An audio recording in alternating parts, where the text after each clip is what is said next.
You are listening to the Lucha Central Podcast Network. And now, LuchaCentral.com presents Masks, Mats, and Mayhem. I hate smartphones. Smartphones are stupid. Imagine how much work this job is still alive. Welcome to another edition of Masks, Mats, and Mayhem. I'm your host, Justin Outlaw Harvey. You can find me on social media at JustinHarvey75. You can find the entire show on social media at MMMshow75. That over there is at Byron Fever. What's going on, dude? Nothing much, nothing out of the ordinary whatsoever. Great, I've got lots of cool stuff today. Oh, you were talking still. I'm sorry. I forgot. Maybe I should actually turn you up in my headphones this week. Am I supposed to listen to you when we're doing this? I don't think it has any difference. I've never known quite what the format was of, like, am I actually supposed to listen to you when you speak, or if I'm just supposed to...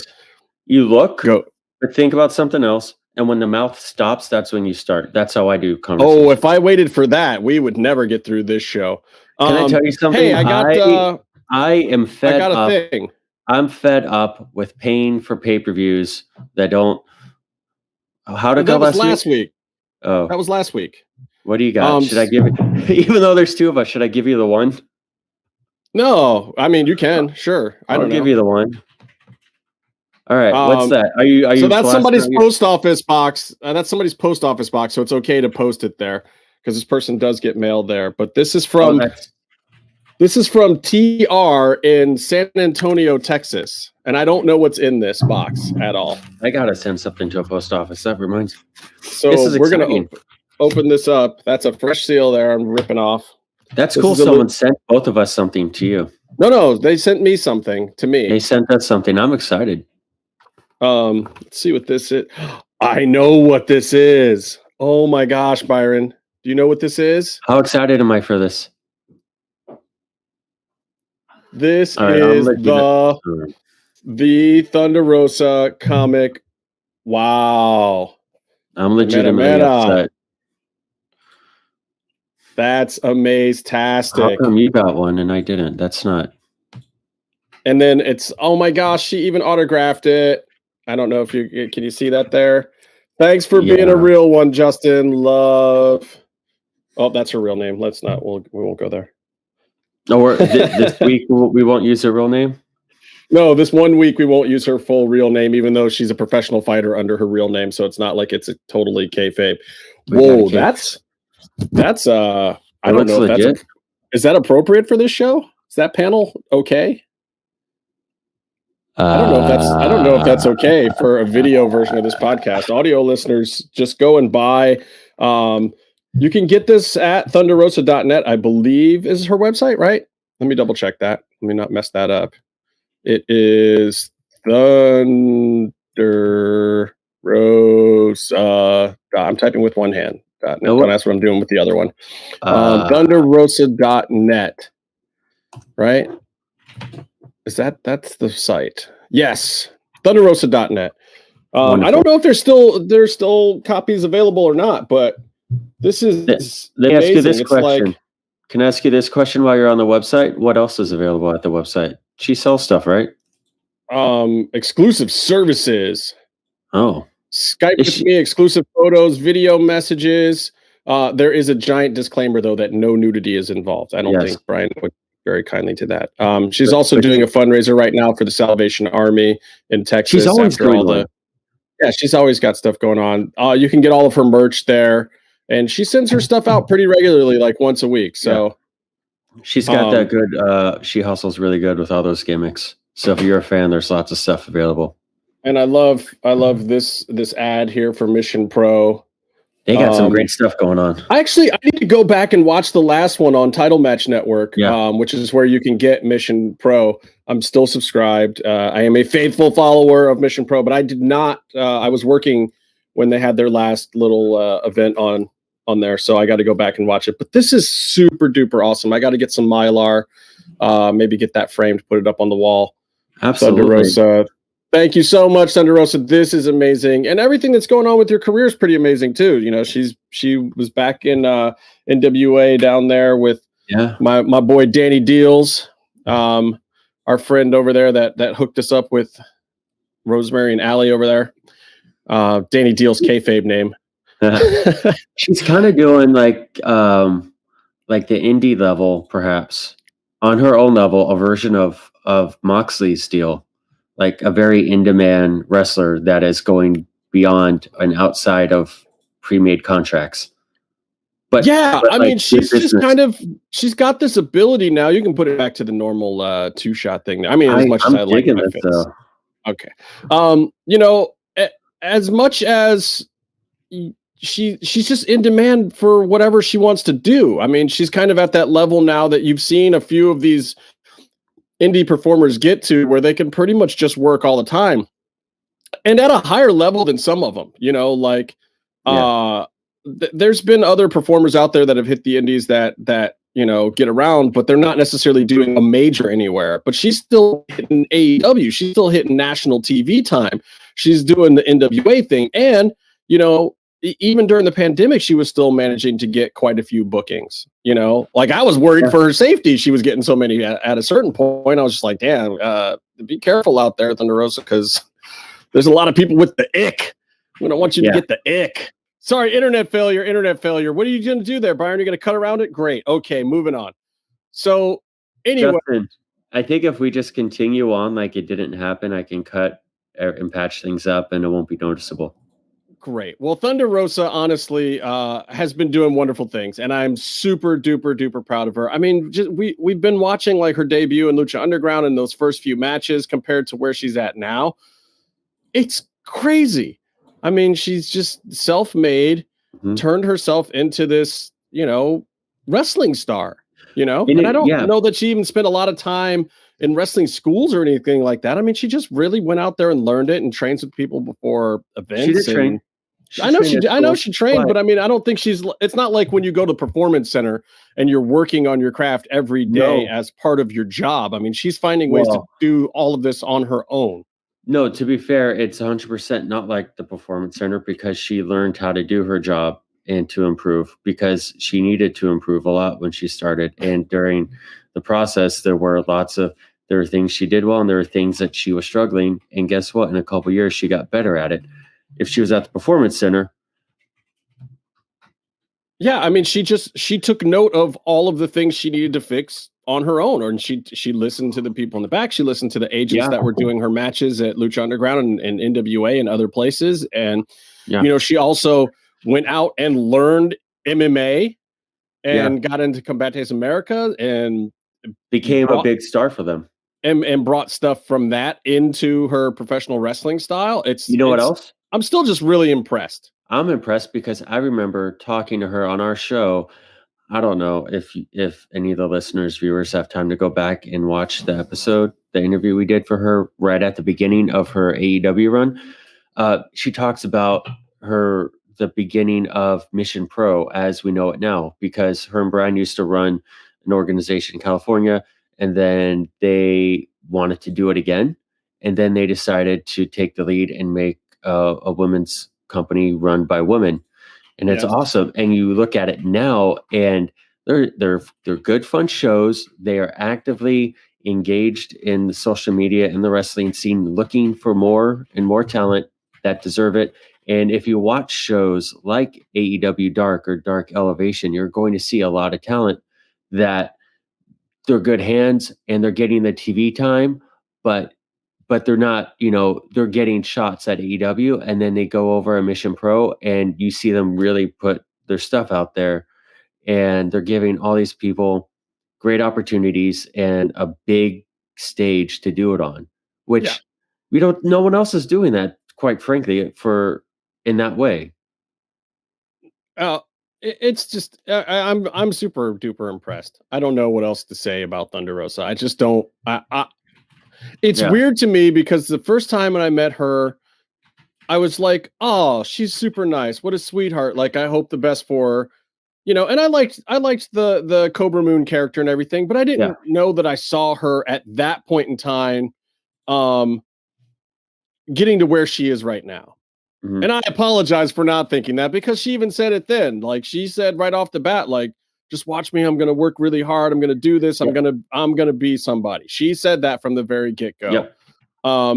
And so did Karrion Kross and a couple of those other people. Like, and I guess that you want that from all your wrestlers, but at the time, I guess I just didn't think much of it. I mean, I was proud of her then, and I was a big fan, and I followed everything that she did, and we became friends and everything. And it was like constant. And I'm trying to put my finger on what she does that other people just aren't doing.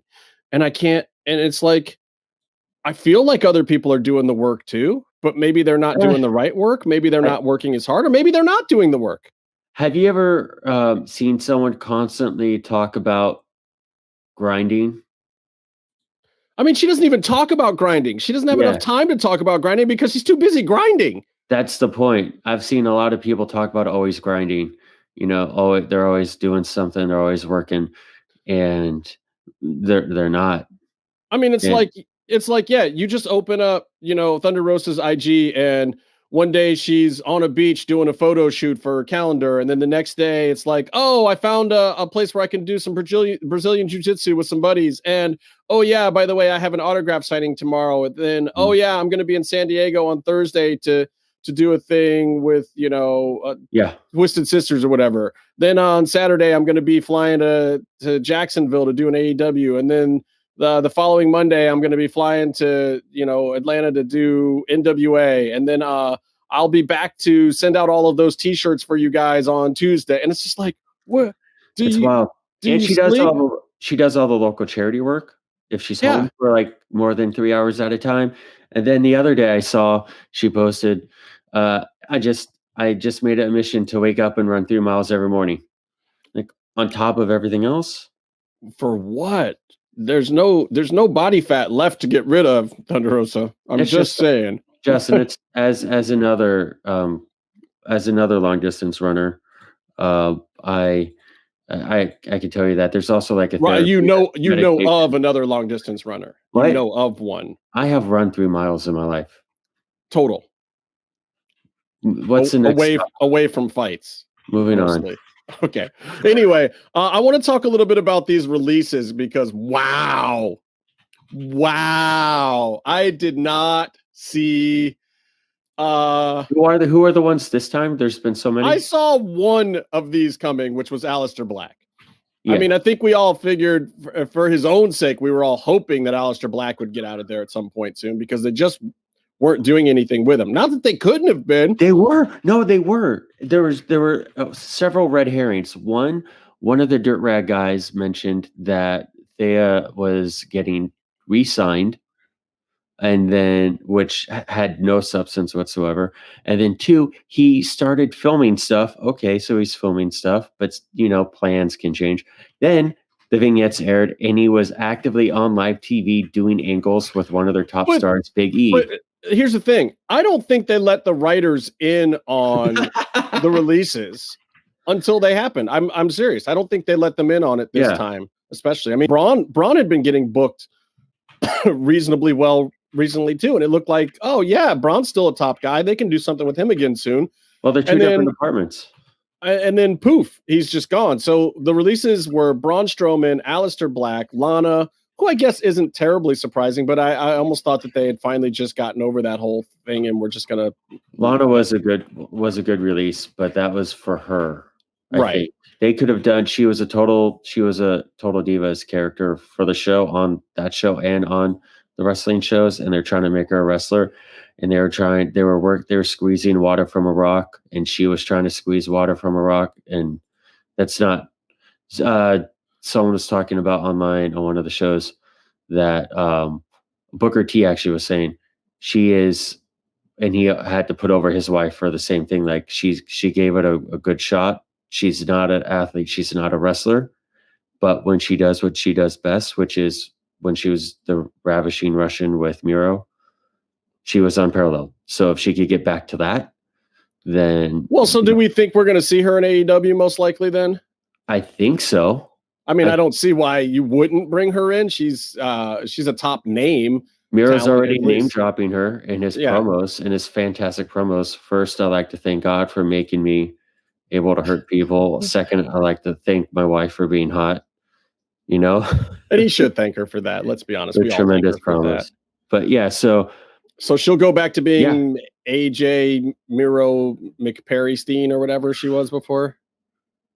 Who knows? Who knows? But Miro has a natural charisma, and maybe she'll have a natural charisma too, which I think that as a foil for his weird off-color sense of humor, having her back in there and letting him do his actual thing, which they just briefly did a couple of times in WWE, and it was fire every time. Yeah. And then his Twitter would light up, and then it was classic, and then he would go back to being weird Jobber McJobberson. Rusev Day was bigger than anything they had going, and Rusev Day was amazing, and I don't know why they didn't just keep rolling with that shit. But right.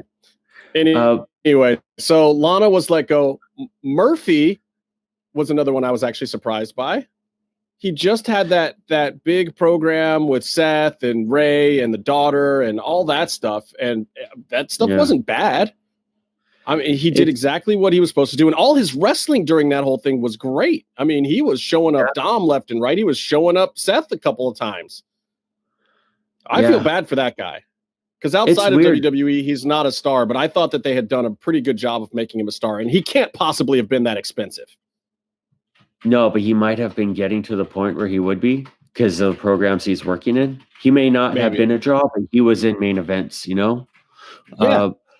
But he's a guy who he has the opportunity. All this talent, they're actively involved in TV and they've been in programs. It's not like they've been cooled like a bunch of the people in the last round of layoffs.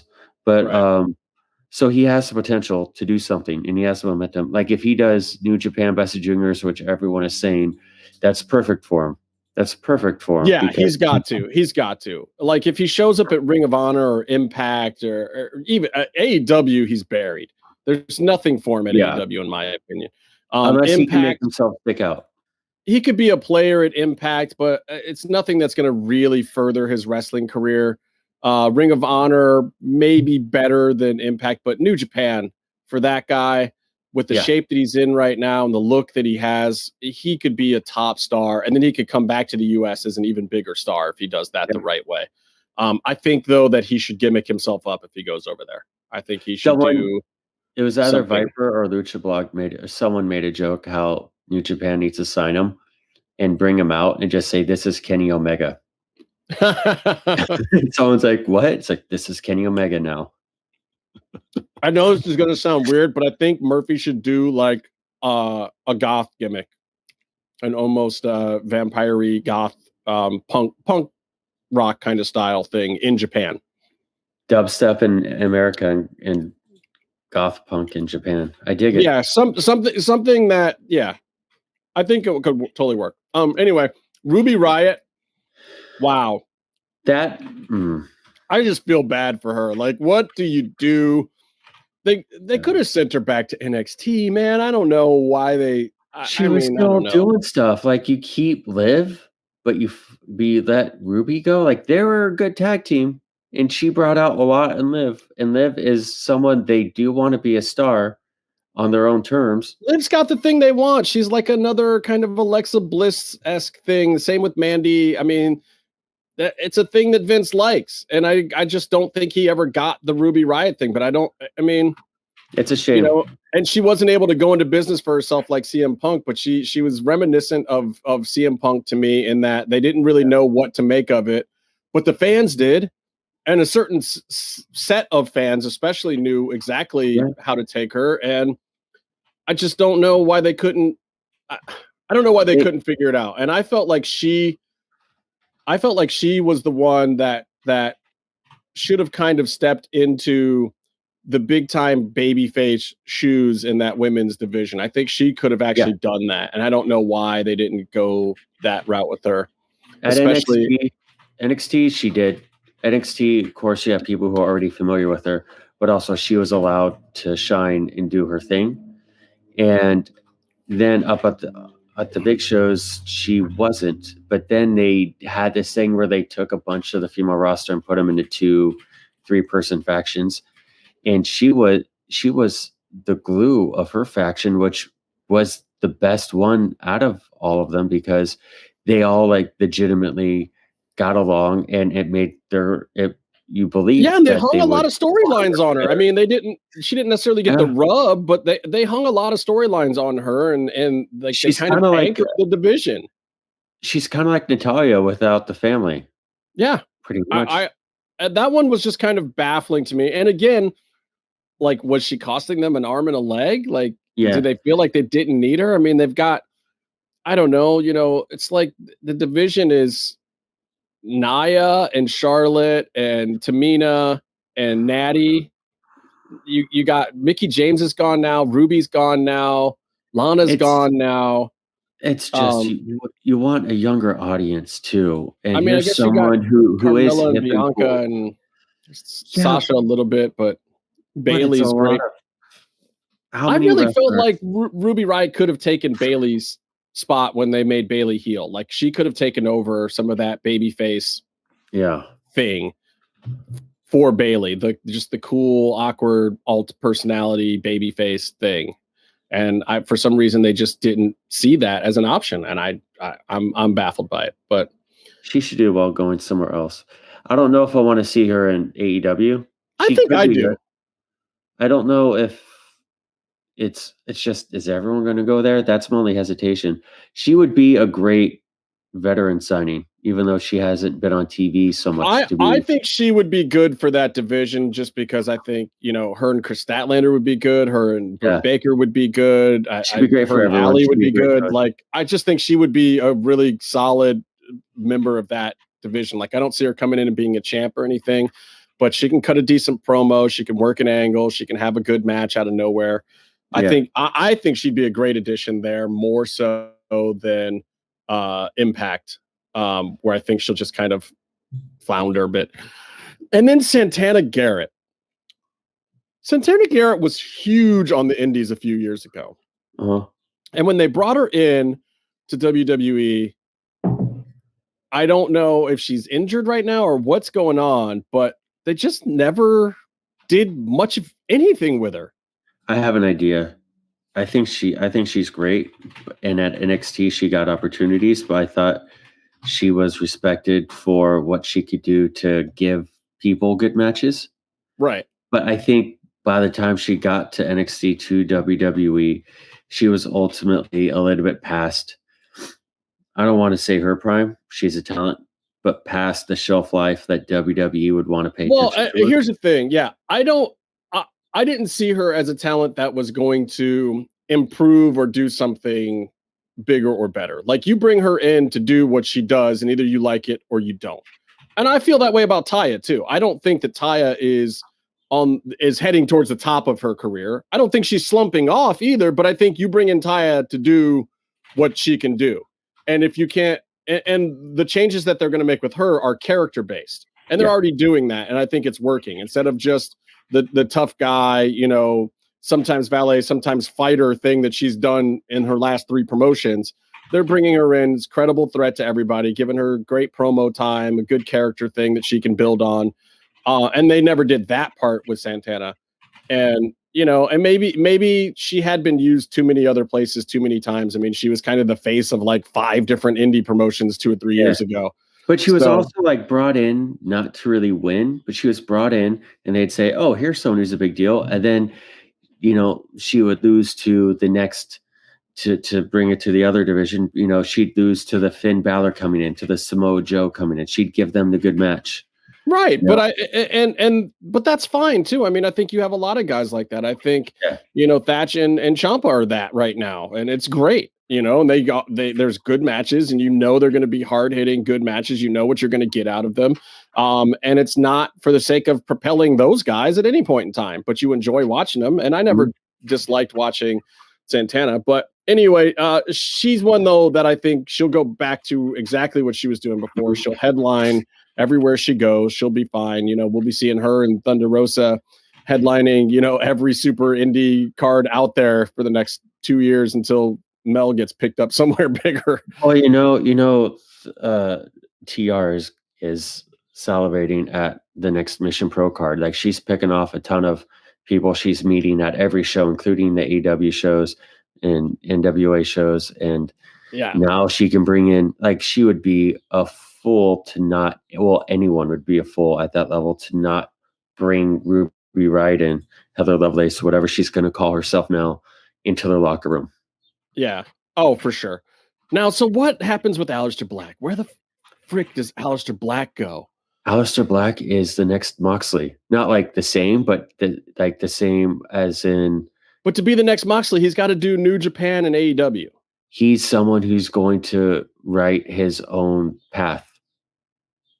Like, maybe. Like, it started back with the Lucha Brothers when they basically had a contract and he looked AAA in the face and said, we're going to do whatever we want. And that was more Phoenix than Penta, by the way. But yes. But ultimately, they both showed up in the crash, and that was a big. And then AAA was like, "You can work with us, and you can work with CML too. It's cool, buddy. Just show up to our stuff sometimes." And then Mox is doing that. Other people, Thunder Rosa is doing that, and someone we'll talk about later, Andrade is doing that, and they're all big stars, and Mox was a huge star that kind of helped pave a lot of the Forbidden Door opening type business. But you don't need to be Jericho too. Jericho was kind of hopping all over as well. Yeah, but you don't need to be a Jericho or a Mox anymore. Like, Tommy End is a huge name outside of WWE, and he is a decent name in WWE, and he's going to come out and he's going to be able to tell everyone that he's going to be able to dictate his terms. And that's cool for the wrestlers now because the terms are better and they have more of a choice in them. Yeah. Of a say. And that's what I think he's going to do. You'd be a fool not to see him. First of all, he's going to wrestle Moxley somewhere. And he's already teased it. And if you're Tony, if you're anyone running a company, you want to bid on that. You want that match. You want the first one. You do. You want the first one. You got to get him. I think he's got the no compete like most of these guys. But it's weird though too, because he is a prime example of the fact that NXT has existed for so long now that it's not a guarantee for success anymore. It's just not. You get a guy like Tommy End, you bring him through, you slap a belt on him in NXT, he does great. The crowd is popping left and right. You bring him up to the big show, you can't really figure out what to do with him. Things fizzle a little bit. And then he's gone. And that Did you hear what he said about his plans? What did he say? Like, he talked about his character. He talked about how a lot of the stuff just they didn't do, but they figured out what to do with him. They just didn't do it. Like, they even had a new music coming in, but he talked about how he was portraying pretty much like, what if the devil got amnesia? Like, he knew like he did something bad, but he couldn't tell what it was, and he just carried that cloud over him, and blah blah blah, and demonic whatever. Well, and again, it's not like they have a huge staff of writers. It's not like they don't write things for these people that you don't see on TV. They write stuff for them all the time because they're waiting for that moment when Vince says, "Hey, let's get this guy back on TV." And it never happened for Aleister because that, at the end of the day, especially when you're talking about Raw, Vince has to sign off on it at some point. Vince has to say, Vince has to say, no, let's keep this going. Let's do something with this. What do you got for Aleister this week? Let's get him out there. Let's get some loud guitars. Yeah. No, I don't know if you want to jump to the next. Pair him up with the guy from Kentucky again. I mean, that's not a worse idea than what they were doing. I don't know. One of them's got to talk. That's all I'm saying. Aleister can cut a promo. He could cut a promo. He could cut his type of promo. All right, so Undertaker can't cut a promo. But before we go on from this, and we got to take a break too. But this Braun Strowman thing, wow, just wow, top guy. I kind of go back to the Jack Swagger thing with this, and a couple of other guys on that level, and even Moxley, of like trying to get a deal done. I think that this was more a product of Braun wanted something that wasn't available. And at the end of the day, they said that they just weren't going to do it. And Braun is going to move on. And Braun may not wrestle again. I don't know. I don't know if he knows how to take an indie booking, to be honest. Also, he did kind of trash indie wrestlers for not trying hard enough to have Vince sign them and make their whole lives. Well, exactly. And Japan could be a good place for him too. I mean, he'd be a big money draw, wouldn't have to work a lot, would go over, cash some check, just be a huge monster and be done. I can't see him doing the week to week thing at AEW. And big guys do okay over there, but you see how Swagger and Lance and some of these other guys are being used, which I think is the right way to use them for that promotion. That promotion's supposed to be more of an indie darling promotion, and there's not a lot of room to do heavyweight, monsters at the top of the card. Well, you want to make them also come off as special, and they're doing a good job of that. But Braun is an attraction, and he's a nice guy. He really is. He's just a nice guy. Yeah, I think that did him in because he was a total WWE mark. Yeah, he was a show. I'm only going to wrestle for Vince. He said, I'm only going to wrestle for Vince. Right. And maybe that's the case. Maybe he doesn't go anymore. I've heard that he was trying to franchise some restaurants and do some other stuff. So yeah, but imagine that when he's like, oh yeah, he takes some of his vitamin B shots and he's like, I'm going to call up Vince and say, I want more money in my contract. And Vince can read stuff and he reads on the internet and heard. Yeah. I mean, like, I'm never going to work for anyone else. And it's not like he's Jericho who. And I've never heard one bad thing about the guy in the back. I've never heard that he ever once complained about a storyline or anything like, he's tag team champs with a 11-year-old or whatever. He doesn't care. He's like, cool, great. I'll go out there and do that. I'll sell the shit out of it. That was tremendous. Take giant bumps, breaking the ring apart, get thrown, hey, Braun, don't worry about that hernia. Go overturn this ambulance for us. Like, he doesn't care. He's like, okay, sure, I'll give it a shot. Yeah. He should have been given a short run as champ, like early on. I just don't think he had leverage. And I think he'll be back when he takes a pay cut. And maybe that's what it is. Maybe this is a freeze him out for a while, bring him back before WrestleMania thing. Who knows? I don't know if I see him wrestling anywhere else, but I also don't know if I see his career being done because honestly, those last few matches that he was in, he was running the ropes faster. He looked like in the best shape he's been in for years. So we'll see what happens. That was a weird one, but this is a tough batch of releases, man. This is the hard stuff right here when it comes down to it. Yeah. But WWE is a little bloated right now, and they're going back out on the road. They need to smooth things out. They have to do a lot of hires to get back out on the road, from what I understand. They are bringing in a shit ton more production people because they consolidated. They were doing everything basically as one, weekly thing with one staff. Even though there was different writers and agents and stuff, but I mean, production wise. So now they've got to go break back into two groups, go back out on the road all over the country. And, they're getting back on the road and things are going to change in WWE. And maybe they bring some of these guys right back when there's time and the money's flowing again and the house shows are happening. I don't think they're doing too many house shows right now. I think everything they're saving to be on TV to start. So they're not blowing their load on just house shows. Because the money may or may not be in live stuff. They're going to have to see what the gates are like. So for now, they're keeping it where the TV money also is. But I imagine by fall, they'll be right back to, and then we'll also see like some of these wrestlers that came up during the COVID era, your Kevin Crosses and even your HDFs and whatnot that have not hit the real WWE schedule yet. Some of these guys, and given NXT doesn't travel like that, but man, there's a few people in here that haven't really experienced the working 300 days a year, being on the road full time kind of thing yet. So we'll see how they fare. And then we'll also see what that means for guys like Roman Reigns and some other top guys that probably don't want to do that right now. So we'll see. Maybe they just show up for their TV stuff or, are we expecting Roman Reigns to be headlining house shows anytime soon? I'm not. Roman Reigns, he's a family man. Yeah. And the current setup with the pandemic setup has been pretty favorable to those guys. All right, we're going to take a break and come back because we're going to reboot the Wall of Shame for 2021, and we have a damn good reason to do it. And also, we got to talk about this Floyd Mayweather shenanigans. So we'll be right back after this, and we're going to hear from, I think we're going to hear from Meefloaf and Byron all about this Eat Like a Luchador thing, right? Does that go in this break?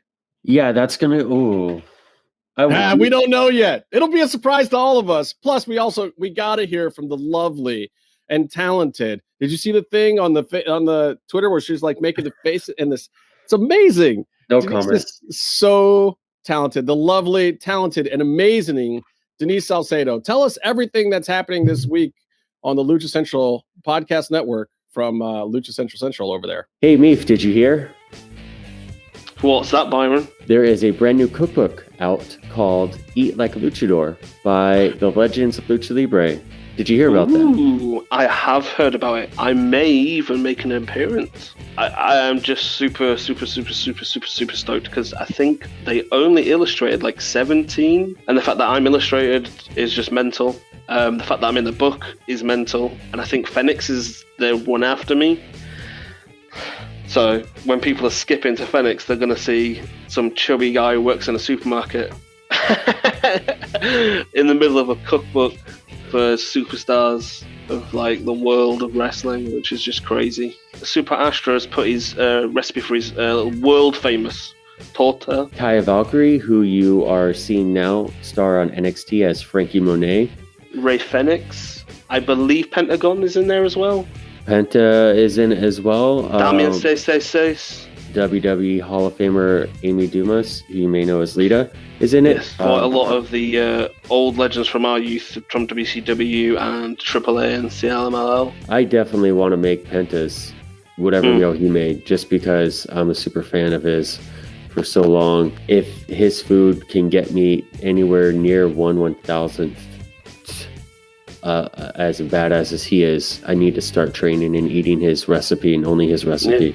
That's actually, I should get going. I need to buy some ingredients. From the ring to the kitchen, this book celebrates Lucha Libre with popular Mexican dishes, offering a modern twist from iconic athletes. That's where Meefloaf comes in. Legends and superstars. Solar's in the Super Astra. Yeah, this one-of-a-kind cookbook for wrestling fans and aspiring chefs, now available for booksellers everywhere. It's really cool. Meef, you're telling me where you were finding it. Yeah, so amazingly, it's actually on, not surprisingly on Amazon, but like Waterstones are carrying, and a lot of the independent online retailers for books are also carrying in the UK and Europe. Yeah, in the States, you can go to bookshop.org and support local. Buy the book, Eat Like a Luchador, on shelves, on digital shelves. Buy it now. Take care, guys. Buy the book. Hey everyone, it's Denise Salcedo here in Lucha Central with a reminder of where and when to catch all of the great network content this week. Get the full lineup and listen to all of our shows in the podcast network section of luchacentral.com. Sundays on the Lucha Central Facebook page, world-traveled shooter of the camera kind, Jerry Villagrana goes mano a mano with a fellow photographer to throw down about some of their favorite photos they have taken at Lucha Libre events. Monday, Business of the Business returns as Mass Republic President Kevin Kleinrock takes you inside how your favorite Lucha Libre merchandise gets made. On Tuesdays, Mass Mats and Mayhem takes you inside the world of Lucha Underground as they take you weekly through the series with the benefit of hindsight and the benefit of special guests from the groundbreaking series. Check out the premiere video stream every Tuesday at 2 p.m. Pacific, 5 p.m. Eastern on the Lucha Central YouTube channel and at luchacentral.com. Then listen to it on your favorite podcast platform every Wednesday. Tuesday nights live, it's Wrestle Boss, where Fabi Chulo talks MMA and pro wrestling with special guests and listener call-ins. Visit WrestleBossLive.com Tuesday nights at 7 p.m. Pacific to listen live or call in with questions or download the show on podcast platforms on Wednesdays.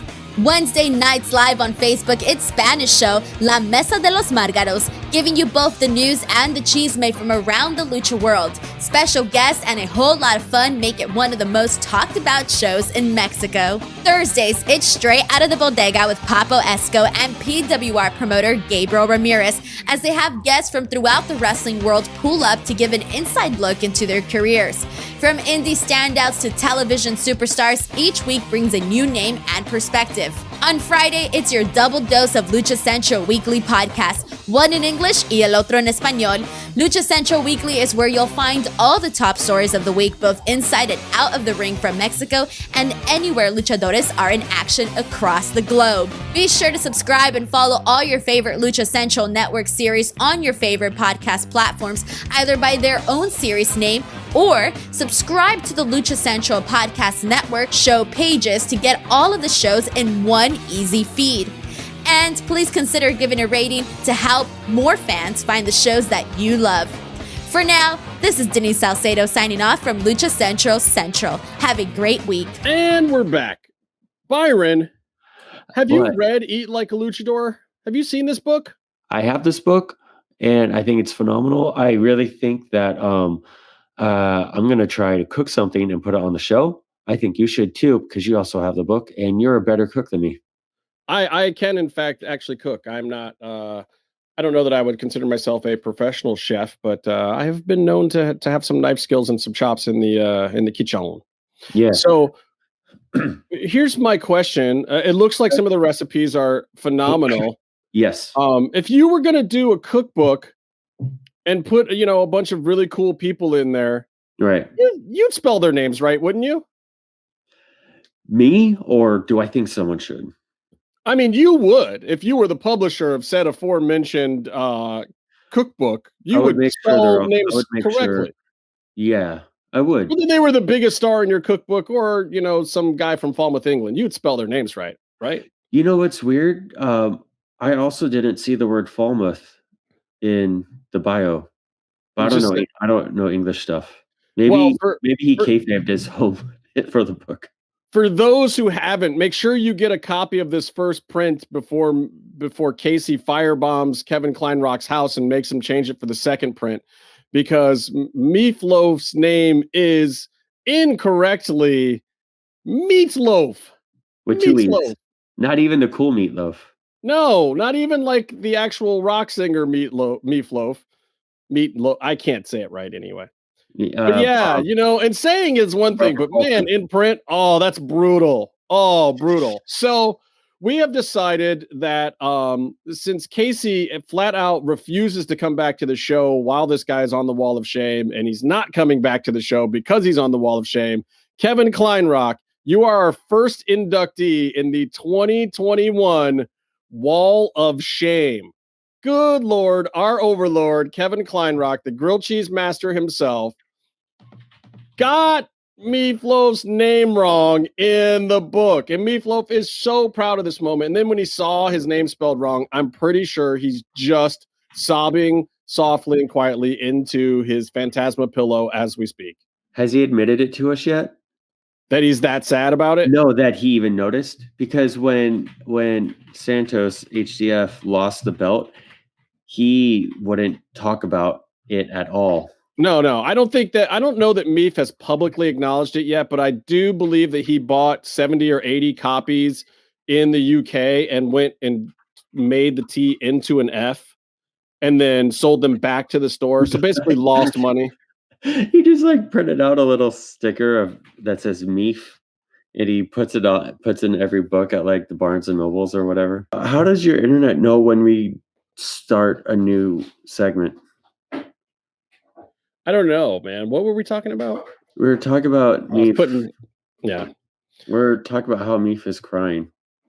I think that he's going around 2 stores now, and just if he's smart, he's not buying them anymore. He's just going into the store, finding all the copies, and putting a little F in there now, so it says Meefloaf. But Kleinrock, brother, I've tried to save you for years now, bro. I don't know what it is. I cannot keep you off this Wall of Shame. You're back on it, bro. You're back on it. Kleinrock, it's all you. You can't blame it on JoJo this time. Was JoJo the editor of the book? And I know you stayed up for hours and hours cultivating all these wonderful recipes and getting all these top name luchadors and people associated with Lucha Libre to contribute recipes. But dude, you got the boy's name wrong. Oh my God. What happened? Yeah. Wall of Shame. No, it's a very serious thing. It's a big deal. I know how we can fix this. I totally know how we can fix this. We just need the Mass Republic credit card, and he needs to take MMMshow out to dinner. I know Meefloaf won't be there because he doesn't fly, but that's fine. We'll give take us the LC.com card. We'll take it on behalf of Meefloaf. We'll go out for a nice little surf and turf and a seafood tower at Maestro's. We'll down to Beverly Hills. I want the onion ring tower.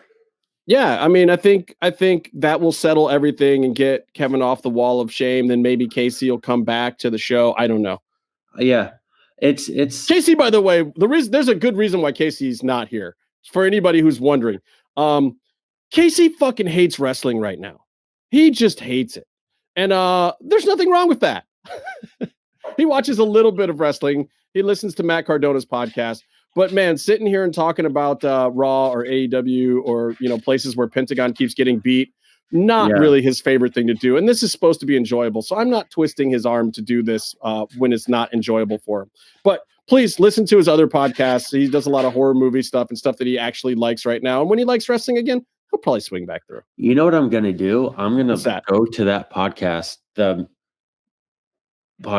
and I'm going to cut out sound bites of him talking and put them onto our show. Another miserable podcast? Yeah. So like he'll talk about a movie and I'll just take out like the nouns and then dub in like Sexy Star is one of the greatest Halloween movies of all time. And boy, is that true. Yeah, but I do want to say with regards to Kevin, personally, I am happy to see Meefloaf insulted, and I'm personally happy to see Casey be personally attacked by Kevin at every turn. But I do have a legitimate concern with Kevin for two things. One, his well-being and safety when those two start talking to each other about Kevin. They're very unstable people, just to put it mildly. I mean, I don't think they were serious about that stuff from the Anarchist Cookbook. I don't think that was real. Justin, how many people watching, listening are old enough to know that reference? Me. And that's all that matters, dang it. I do want to say Kevin does need to watch out for me because everyone got ball shavers except for me. Whoa, and we know how bad you need one. We don't need to go that far. I mean, but dude, when you were wearing the shorts, they were knee-length shorts, man, and we could tell what was going on. That's pretty frightening. No, you don't need to. I mean, when it's creeping that bad, it's like, I know Tarzan likes to swing from a vine every now and then, but that jungle is a little out of control, brother. What song is that from? That's just something I say. Anyway, yeah, everybody visit demonxmoney.com. Oh, which means you didn't put up a ticker this week, did you? That's all right. Of course. You know what I'm going. Rosemary was just telling me. She was like, "Hey, bro, there's no ticker. You guys haven't said demonxmoney.com. Like, right, what's up? Why we're just up here on the wall hanging out for nothing?" And look at her. Do you want to make her mad? What I'm not making Rosemary mad. I'm going to add it in post. Great. I love it. This is the week I need to add as much work in post as possible. Right, exactly. And you'll have 20 minutes to do it. But that being said, let me get to Floyd Mayweather versus Logan Paul. Here's the thing, guys. Here's the thing. It sucked. If you're a hater, great. Waste of money. If you're a fighter and you're mad, great. First of all, no fighter in boxing or MMA or kickboxing, no fighter should be upset by this at all. All this is doing is potentially raising your pay scale. This is, he did this favor for Conor McGregor. This was a favor. This was Floyd Mayweather doing the fight business a favor. And I know people are like, Logan Paul, this, that, and the other thing. But I'm here to tell you, more people watch that than Pacquiao. How crazy is that? Like, people don't necessarily want to tune in. And you had to watch. You had to watch. Yeah. You had to watch because you had to, like, if you hadn't been watching and Floyd did get knocked out, oh my God. Yeah. You had to watch. Well, with the advent of Netflix, who, by the way, has some wonderful TV shows coming out that someone made, Netflix and the like, appointment TV, water cooler TV has really, really slimmed down or become almost non-existent, except for moments like this. Yes.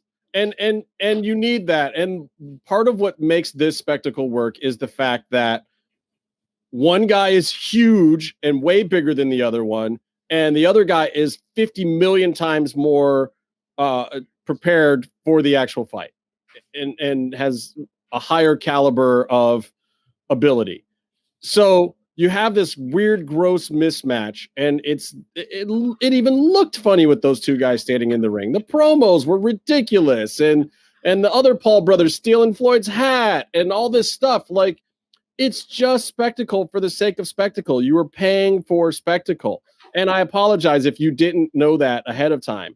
They said it was an exhibition. They said that it wasn't going to matter in the grand scheme of things. They told you, we're just here to take your money. So if you were upset that you had your money taken, that's like walking into a criminals convention and saying, don't pickpocket me as I dangle this $20 bill out of my back pocket. Like, yeah. But, you know, here's the thing. I mean, yeah, that makes a lot of logical sense. Like, know what you're getting into and understand, you know, this is how it's going to be. So if you're going to go into it, understand that's how it's going to be. But an old friend of mine taught me about having hope. Yeah. And I was coming into this hoping to be entertained, hoping to see what I wanted to see. You weren't? I wasn't entertained by this. It wasn't even a good fight. I don't know that they could have done much more than that. First of all, Jarrett Hurd versus Luis Arias was a real fight. It was the second fight on the card. I don't know why it wasn't the co-main. And he was a last-minute sub, right? No, this was the one real. This was the one real fight that still happened. The other Badu Jack fight was a last-minute sub for him. That was also pretty good. Yeah, I mean, but he clowned the dude and won pretty easily and was expected to. Jarrett Hurd was expected to win that fight. Luis Arias beat him in a great fight, and it wasn't a great fight necessarily because they were good. And I talk about this all the time with the whole Casey's calling him beef scrote now instead of meat loat. That's funny. We're just gonna destroy Meefloaf's name even more to prove how wrong Kleinrock was for doing that. Anyway. That was a real fight, but they both looked vulnerable. They both looked like any other top 10 middleweight could beat them. And that's part of why it was exciting. It's part of why like Bellator is exciting. You get guys who are equally matched with a few holes in their game, but can end a fight and can do big things. And that's when you get the most exciting combat stuff. I mean, part of why some of the Japanese stuff in Pride was so exciting was, you know, these guys would come in juiced up or whatever. And it was these weird scenarios where you really didn't know who was going to win sometimes. And it was kind of crazy fun that, you know, some new guy out of nowhere could win. You're not going to get that in the UFC. You're not going to get that at the top levels of boxing. 9 times out of 10, you're going to know who's going to win a boxing fight. I mean, they're not, you know, because they're not feeding them guys that are on the same level. And these guys at the top don't have a lot of holes in their game. So you know what this reminded me of a little bit of, like, the opposite of the CM Punk stuff, where, like, if it was against a legitimate fighter in like UFC on a legitimate show, there would have been like a CM Punk fight. Yeah, but they also would have had to have been in a similar weight class. I mean, you could only do this. And honestly, look, this is all to set up bigger fights, and not even necessarily for Logan Paul, more for Jake Paul. Jake Paul wants Conor McGregor, and we'll probably get him at some point. He's already fighting Tyron Woodley. He's got to get past Tyron, who I actually think is a harder fight than Conor. I think Tyron's got boxing skills that people don't realize yet, and he may clown Jake Paul. That actually is going to be a way better fight, and you know what that's going to do? A quadruply lower number. It's going to do not even half the number that Logan Paul and Floyd Mayweather did last night. Do you think that, I mean, first of all, I'm always happy when a wrestler and when any fighter gets to have a decent payday without. And Tyron deserves one. I mean, Tyron has lost 3 or 4 times in a row now, but he's also lost to the top 3% of guys in his weight class in the world. And he was extremely competitive against them. Yeah, people are like, oh, Tyron Woodley's career is over. No, Tyron Woodley could beat every guy in his weight class in Bellator and 94% of the ones in his weight class in the UFC. Like, the guy is not a has-been at all. He just can't beat the top 3 guys above him. Yeah. He's not getting that belt back. Those guys are just ever so slightly better than him. They wanted a little bit more. He's got a bunch of money now. He had his run as champ. He's most likely not going to go back to the top of the mountain. That by no means, the guy hasn't even lost a step. Some other guys just got better than he was. This happens in the sport. some other guys passed him. They passed him. It happens to the best guys in the business. Happened to Anderson Silva. Eventually, he got older, and the other guys cracked the code and got past him. Jose Aldo, same thing. Jose Aldo was great, but eventually people figured out how to check the leg kicks and get a win on him. You know, one day it'll happen to us too. Yeah, nobody's ever beaten me, man. I'm undefeated. What? I'm Floyd Mayweather. Anyway, look, Justin, Logan Paul when you do this next time, also flex. I am. Oh, you can't see it because of the t-shirt. Let me. You don't see that. Sorry, put those guns away, man. There's gun control laws in this state, Byron. Gun control laws. We can't let that out on the streets. Be flashing guns like that. Yeah. Anyway, look, Floyd said it, and I was telling you about this. Like Floyd said, I'm doing this. I'm going to get my bags, and there's no way I can make most people happy. You know, Logan Paul did what he was supposed to do, and I'd say maybe on a favorable scorecard if you're actually scoring that fight, which, by the way, was not part of the deal. So the Paul brothers are running around saying that Logan won at this point, which is hilarious but there was no scorecards. It was knockout or bust exhibition. So you get to the end. There's not even a fight announcement about who won, but on the most favorable card in the world, scorecard wise, Logan gets 4 of those. He gets the first 3 in the last round. On the most favorable rigged scorecard in the world, that's the best you can give him is 4 rounds. He does not win that fight in any universe from what was actually done in that fight. He did like I don't know how to fight, but I'm going to fight on the school. Like flurry of punches in the first round and everyone cheered. Although he is pretty much just doing the wrestler fight, the open hand of the palm. And then everyone cheered, and then he was gassed for 7 rounds. Well, yeah, and this is exactly what I was saying last week was going to happen. Floyd was going to dance around, probably take some damage, maybe even lose the first couple of rounds, and then he was just going to start picking him apart. But here's what I will say to Logan Paul's credit. He cracked the code on how to tie up Floyd Mayweather. Didn't crack the code on how to beat the guy. Yeah. But he was doing the shoulder duck thing, like the thing that Conor knocked out Cerrone with, that shoulder thing or whatever. And he was coming in with that into the clinch. And Floyd got caught with it a couple times. And he was dirty boxing in close with his shoulders and putting his elbows on him and tying him up. And Floyd was still getting the best of him in those encounters and punching out and hitting him in the kidneys a little bit and, letting him know he was there. He's going to pee blood for a couple of 3 days. Floyd was mad. Yeah, Floyd was mad, though, because there was nothing he could do about that. Like, he got to the point where he wanted to headhunt this guy a little bit and get a little flashy and pick off some choice shots or whatever. And to Logan Paul's credit, he stopped Floyd from being able to do that. He stopped the flash show. He stopped some of the zany shenanigans that you could have seen otherwise. And that is his actual biggest accomplishment. That and, the couple of $100 million he just put in his bank account or whatever ridiculous that happened there. I was going to say, I'm always happy for a fighter in general to be able to make a good payday without actually, adding to their. But he's not a fighter. He's a YouTuber. His brother is more of a fighter than he is. No, I don't mean about him. I mean on the other side. But see, that's like with wrestling. Every wrestler, if they get paid to not fall on their neck, that's great. I'm happy about that, I guess, for this, but also like Floyd hasn't needed a paycheck in a decade, So look, you said it right in your tweet. These are both awful people. Yeah. They're not quality human beings. They are the lowest of the low when it comes to human evolution. I don't like either of them as people. I don't like that they were rewarded with millions and millions of dollars.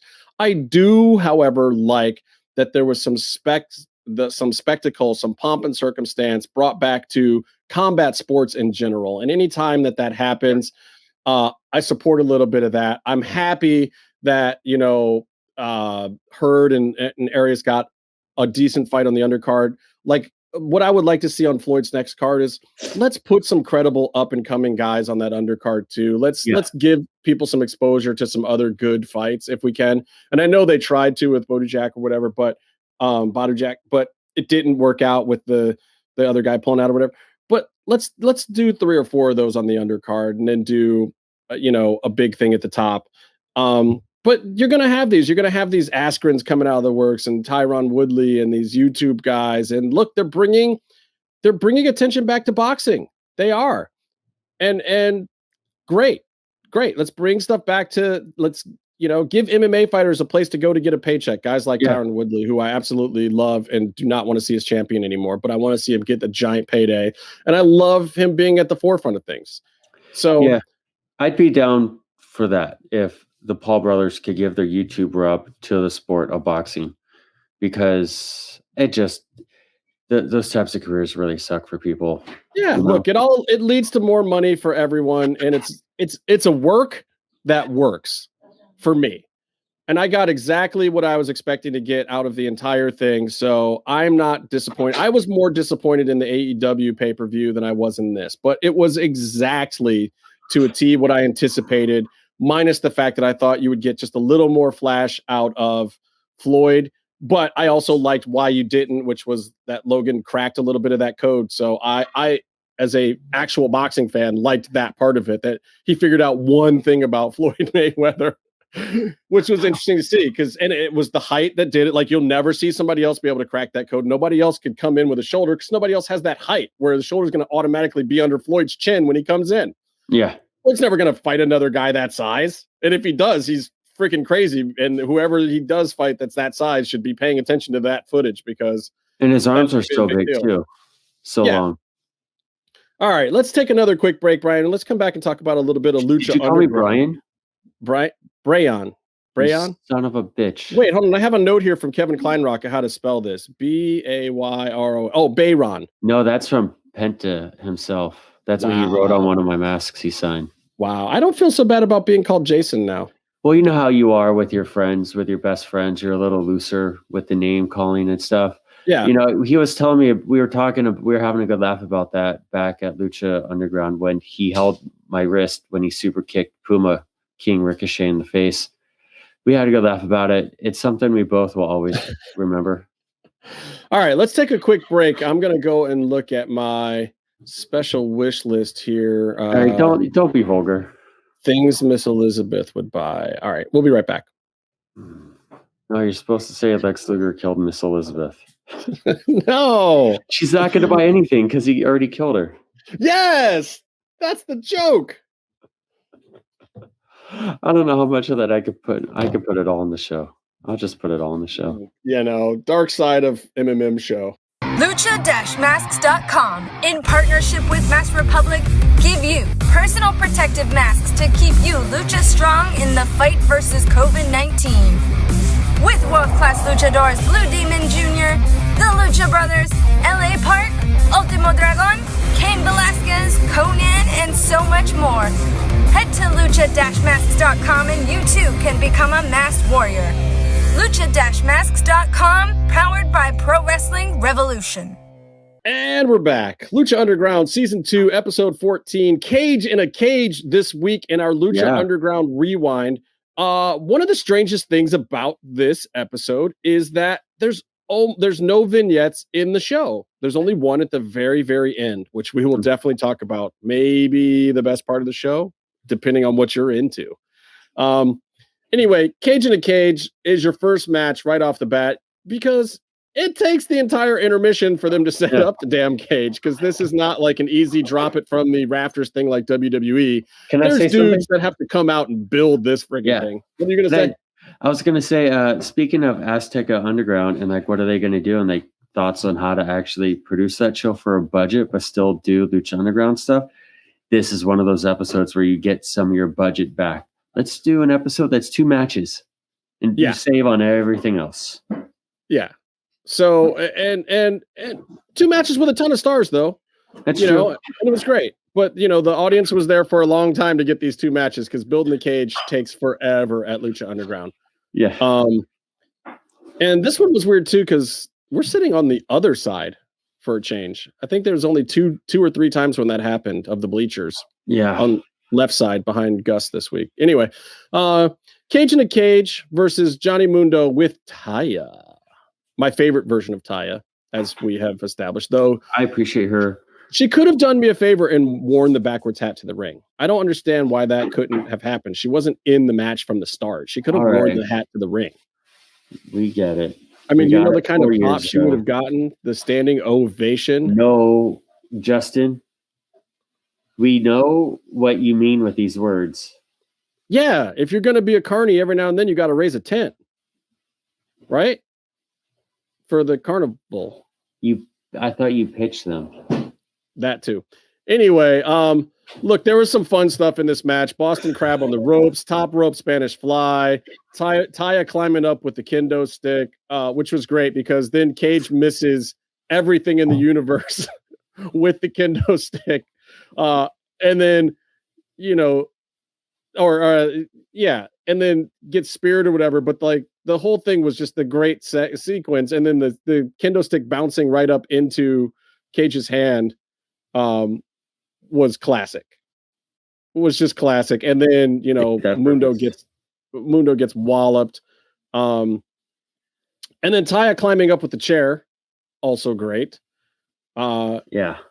Except for it's funny to go back in time and watch unprotected chair shots to the head in a non-death match situation. Another thing about the chair shots is that they were being phased out. And Lucha Underground, as great as they were also slow to stop doing that. But they didn't want to stop the wrestlers. I did. It was the wrestlers because it was the wrestlers and agents who were all wrestlers that were booking these things. It wasn't Evie Dub or DeJoseph that was saying, "Oh, there's got to be a chair in there." But I do at least like the fact that they capitalized on the brutality to Cage's head. They made a point of talking about it on commentary and showcasing, like, no, he's taken a cinder block. He's gone through the window. He's gone through this and this. Like, if you're gonna do it, at least put the guy over for it. I mean, a lot of these places just don't even put the guys over for doing these chair spots. And like, let's at least put them over. And they did. And I dug that. Yeah. So they did a good job. They also did a good job of being extra pervy. Like for some reason, Striker thought later in the show, the next match, to bring up that Ivelisse, they don't know if she was easy. Oh yeah. Well, whatever that's referencing. Well, and there's some Taya having handcuffs thing, and they were like, "Oh, that's no surprise. Taya's got the handcuffs." That was a total handcuff comment, and then in his head, he was like, "Oh, like has he seen a anyway?" There's a wrestling match going on. Yeah, like has he seen a custom tape that the rest of us haven't seen or something? Like, is she into that? I didn't know that was a thing. I mean, if you're going to be pervy, at least be accurate. Maybe she is into that thing, but I don't think anybody knows that for a fact. I mean, whatever. You're getting over with whatever you get over with, but I don't think I don't think that's part of Taya's presentation in this show when she is, and she's on the same playing field as Mundo and Cage.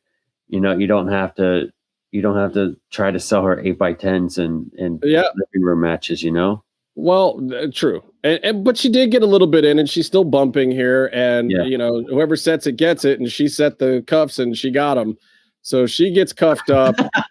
Mundo takes the Weapon X on the chair. Yeah. Should have tried to bring in that chair. And boy, can I just tell you, this episode is probably the most Johnny Puto cover-ups that I have heard in one episode ever. Did they ask us to stop yet? I believe it was a few weeks after this. And weeks, which means it could be up to 4 full episodes. What does that mean in real life? Because there's 4 or 5 episodes that get taped a weekend. No, Johnny Toe. Yeah, it's very derogatory. I won't say it. I won't say the English equivalent, but it's not nice. And it's to the point where even a TVMA show didn't want to do that because getting it played in Mexico was difficult for them. And it's been taken out of all of the DVD versions. Like it aired more. Yeah. And then they went back and did a second audio sweetening for the DVD. And the version that's on Tubi is that version. So this is super sweetened with Johnny Zero. I have so much fucking fun.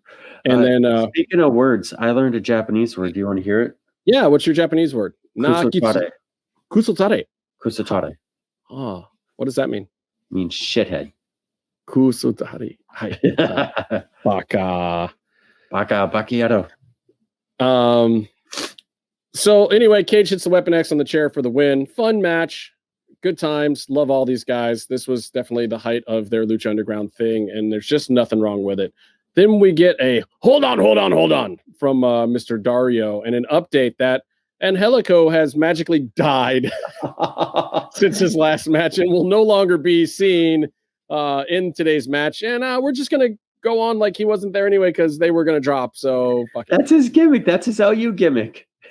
I mean, so tragic. Like, if there's ever a reason to feel bad for Matt Dog Kross, it's in the fact that he got teamed up with Ivelisse and Angelico in a hot program that every time it fizzled had nothing to do with him. Yeah, he got over. He was pulling this weight. He got over. He did what he was supposed to do. And he even did it at almost top speed this particular match. So I'll give him credit for that. But anyway, yes. So Angelico has...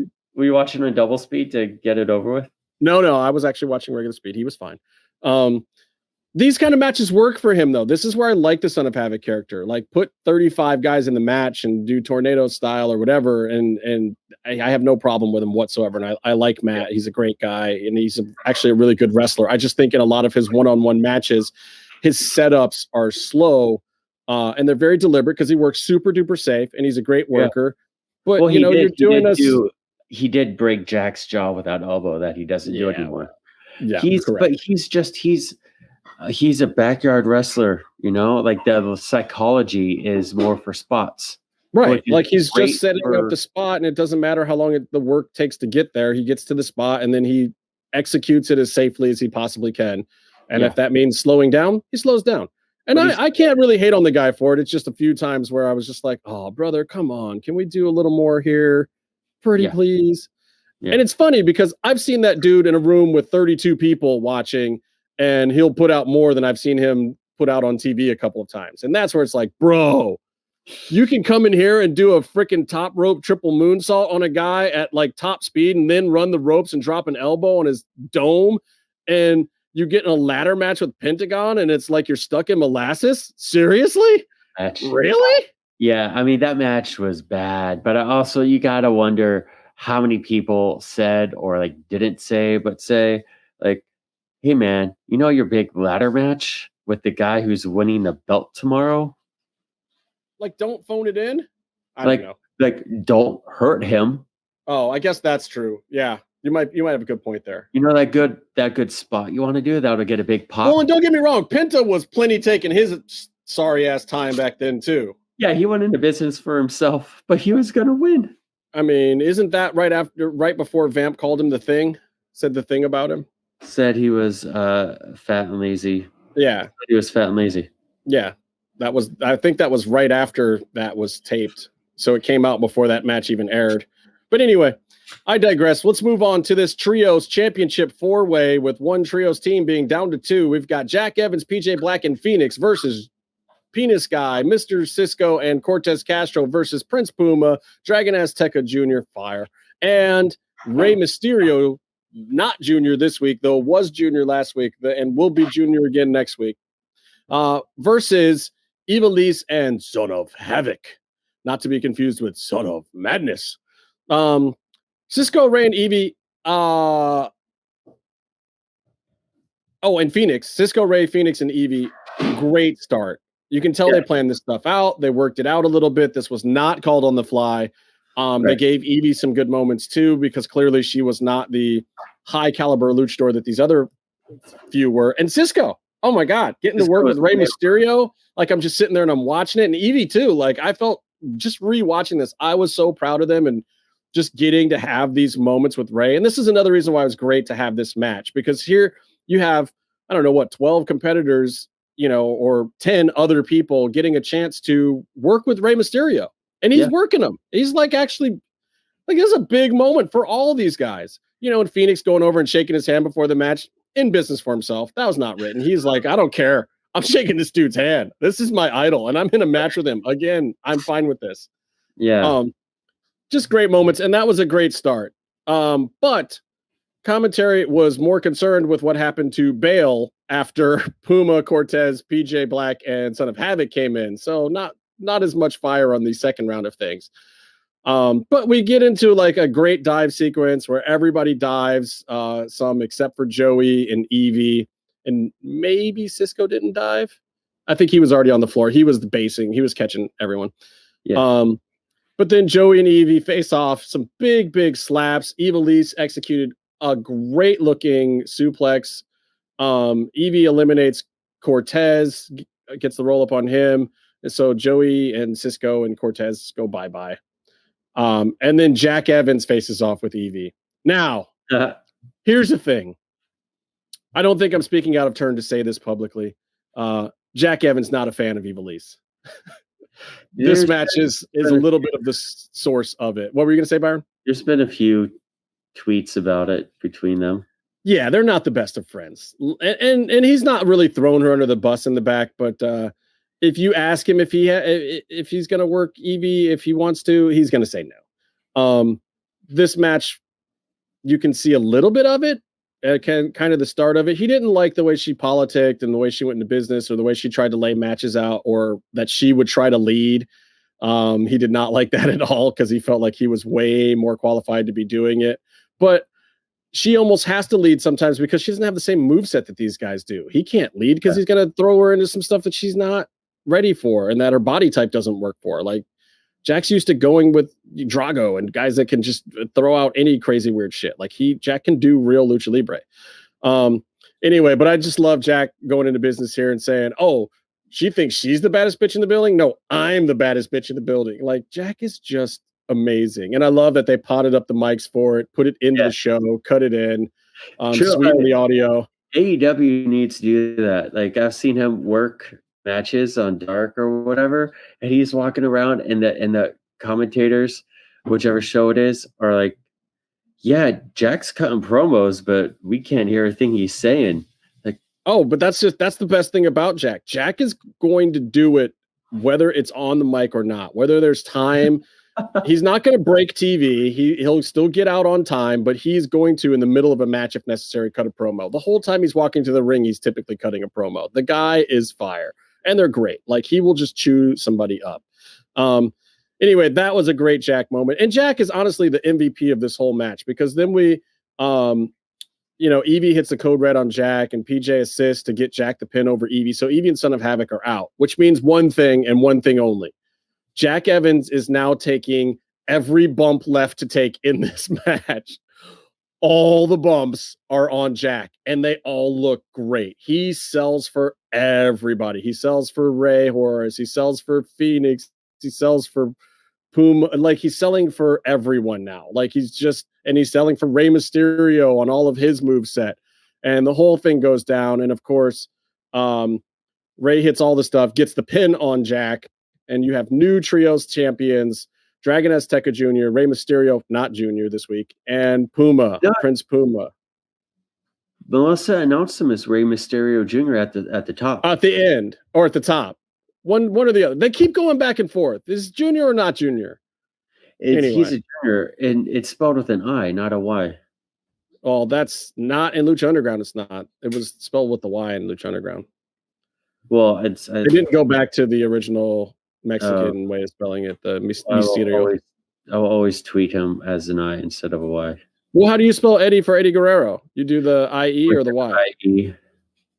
Because that's the WCW, WWE way, not with the Y. I think it's way. Well, it's both. He used both, just like Rey Mysterio uses the I and the Y. Anyway, so that's the end of the episode, except you get your first vignette of the episode at the end, post credits. This is Vampiro Fuck Dungeon #1 and one of the most hilarious ones of all time. Penta shows up in a hover round, like a rascal, like, one of those automated wheelchairs for old people. Yes. Fucking hilarious. And this segment is done totally straight faced. No tongue-in-cheek whatsoever to it, but this whole segment cracks me up. And then Vampiro's calling him a pussy or whatever and decides that, like, to toughen up Pentagon, he's going to pour hot wax on him in this total BDSM sex dungeon-y thing. That's really good. Clearly Chris Roach had to have written, right? You got to think Chris Roach did, because I hope so. Like, he's the one that writes all the horror movies and the torture porn stuff and the Liam Neeson movies and that stuff. I mean, yeah, I feel like if DJ was writing this stuff, then he would have never been fired from WWE twice. Correct. Was he fired the first time, or did he just leave the first time? No, he left the second time because they were a bunch of bullshit, and it was better off for him. Yeah. Well, and he's going to work on one of those Temptation-y Island kind of shows in Hawaii right now, so F him. I saw job postings for that, and I didn't apply, even though it would have been like months. What's that one called? He's Love Island? Love Island. How great would it have been if I got hired? He sucked it up and did the COVID sequestered one in Vegas last summer, so I think everyone who works on that show deserves to do the Hawaii one this year. Like they earned it. I would have, thinking back though, I would have loved to have gotten hired on Love Island and gone to Hawaii and then worked on that show. But like the first day where you get off the plane, you meet up at the hotel, and I walk in the room and DJ's like, "What?" I'd be like, "No, I work with you now." And he's like, "What?" He wouldn't be very happy. And I'm like, "Your headphones suck." Wow. He'd be happy. No, not about the headphones thing. As soon as you remind him of the headphones thing. I should not remind him. He'll block like me if again. you just walked in. No, what you do is he opens up the door. You get there before him, and you're just standing inside the writer's room, like jamming on some high-end JBL headphones or something. I got my Bose noise canceling Q25s, state of the art from 2004. I got whatever ones those NFL ones were over there that are like $700 that only quarterbacks can afford. We know you worked for the NFL, Bob. I did. Speaking of which, yeah. So anyway, the Fuck Dungeon, first one. There's a few more coming. They're all classic. This one led to the melted wax Pentagon mask. Who bought that? I have one. Got that one? Did you get one? It's a melted wax. I know it's a Perostamol mask. It's blood. Yeah, but it looks like the blood and like the melted wax comes into this one. It's great. It's a Perostamol blood thing, or the claws were Perostamol. I don't know. Anyway, I have both. It's dope. Anyway, next week you get Cheerleader Melissa versus Sexy Dolce and No Mas. So come back for that because that's my favorite Sexy Star match, right? Yeah. Aside from her recent MMA match. Oh yeah, that's pretty good too, where she gets clowned and just knocked the fuck out. Anyway, so one day, guys, my new show, Fresh Fried and Crispy, premieres on Netflix. So here is a little trailer from Fresh Fried and Crispy that Byron's going to be super mad that he's got to cut into this show now. Here's a trailer for my new show debuting tomorrow on Netflix. Go watch it. We'll be right back. Freshness of the salmon is what really brings you in. And saying you just bit into something magnificent. I started doing food reviews in my car around 2009, and then my life changed. I'll go just about anywhere to get some good food. I'm only here for one reason and one reason only. That is to devour. That's looking real good right there. Every bite has to be an experience. And I'm gonna take you for that experience. You too. I'm the captain now. You know I'm not leaving until I tell you what my favorite fried food in the city is. It hits all the spots. What I'm looking for is some good chicken and waffles. Let me tell you about this chicken. Mommy, chicken dry? It's dry, we don't want it. So you talking juicy? It's got to be juicy. Is this what you do? I mean, this is what we do. Boom, boom all over the place, boom, boom in my face. It's the most decadent burger that we have ever made. Starts with 1 pound of Wagyu on there, truffle cheese, gold billionaire bacon on top, big lobster, gold dusted bun. It is the best burger you will ever have. Me and the burger are having a moment. All right, enjoy your burger. All I need for you to do for me is keep it crispy. I had to kiss it. Just give me a moment. I have moments with my food. I love you, man. This is fresh, fried, and crispy. You wanna know why I call it a hush puppy? Did you hear me say anything while I was chewing it? Hush puppy. If you're listening to this and you haven't visited luchacentral.com, it's time to do it. LuchaCentral.com is the online home for Lucha Libre, where you can get all of the top news in English and in Spanish. Find the best curated video content and original content not seen anywhere else. Find when Lucha Libre events would be happening in your area. Find photo galleries from top photographers covering Lucha Libre around the world. From weekly polls to annual awards. seen and read by top executives in all of the major Lucha Libre promotions across the globe. And on top of that, it's free. LuchaCentral.com, your centralized place for all things Lucha Libre. And we're back. So let's talk about Kross versus the World. Yes. So here's a match for NXT TakeOver. Kross versus the World. I guess it's just that simple sometimes. Like, okay, how do we find a credible matchup for Kevin Kross when everybody in NXT is 5'3"? I guess we just have them all face him at once. I don't have a problem with. You have to add them all up. You have to add them all up together. Yeah, I think it's going to be like one of those chicken fight things or whatever, where like guys are on top of each other's shoulders or something. I don't know. I don't know what they're doing, but I will say this: the segment with Kross and Adam Cole. Yes. Wow. I think some things happened there.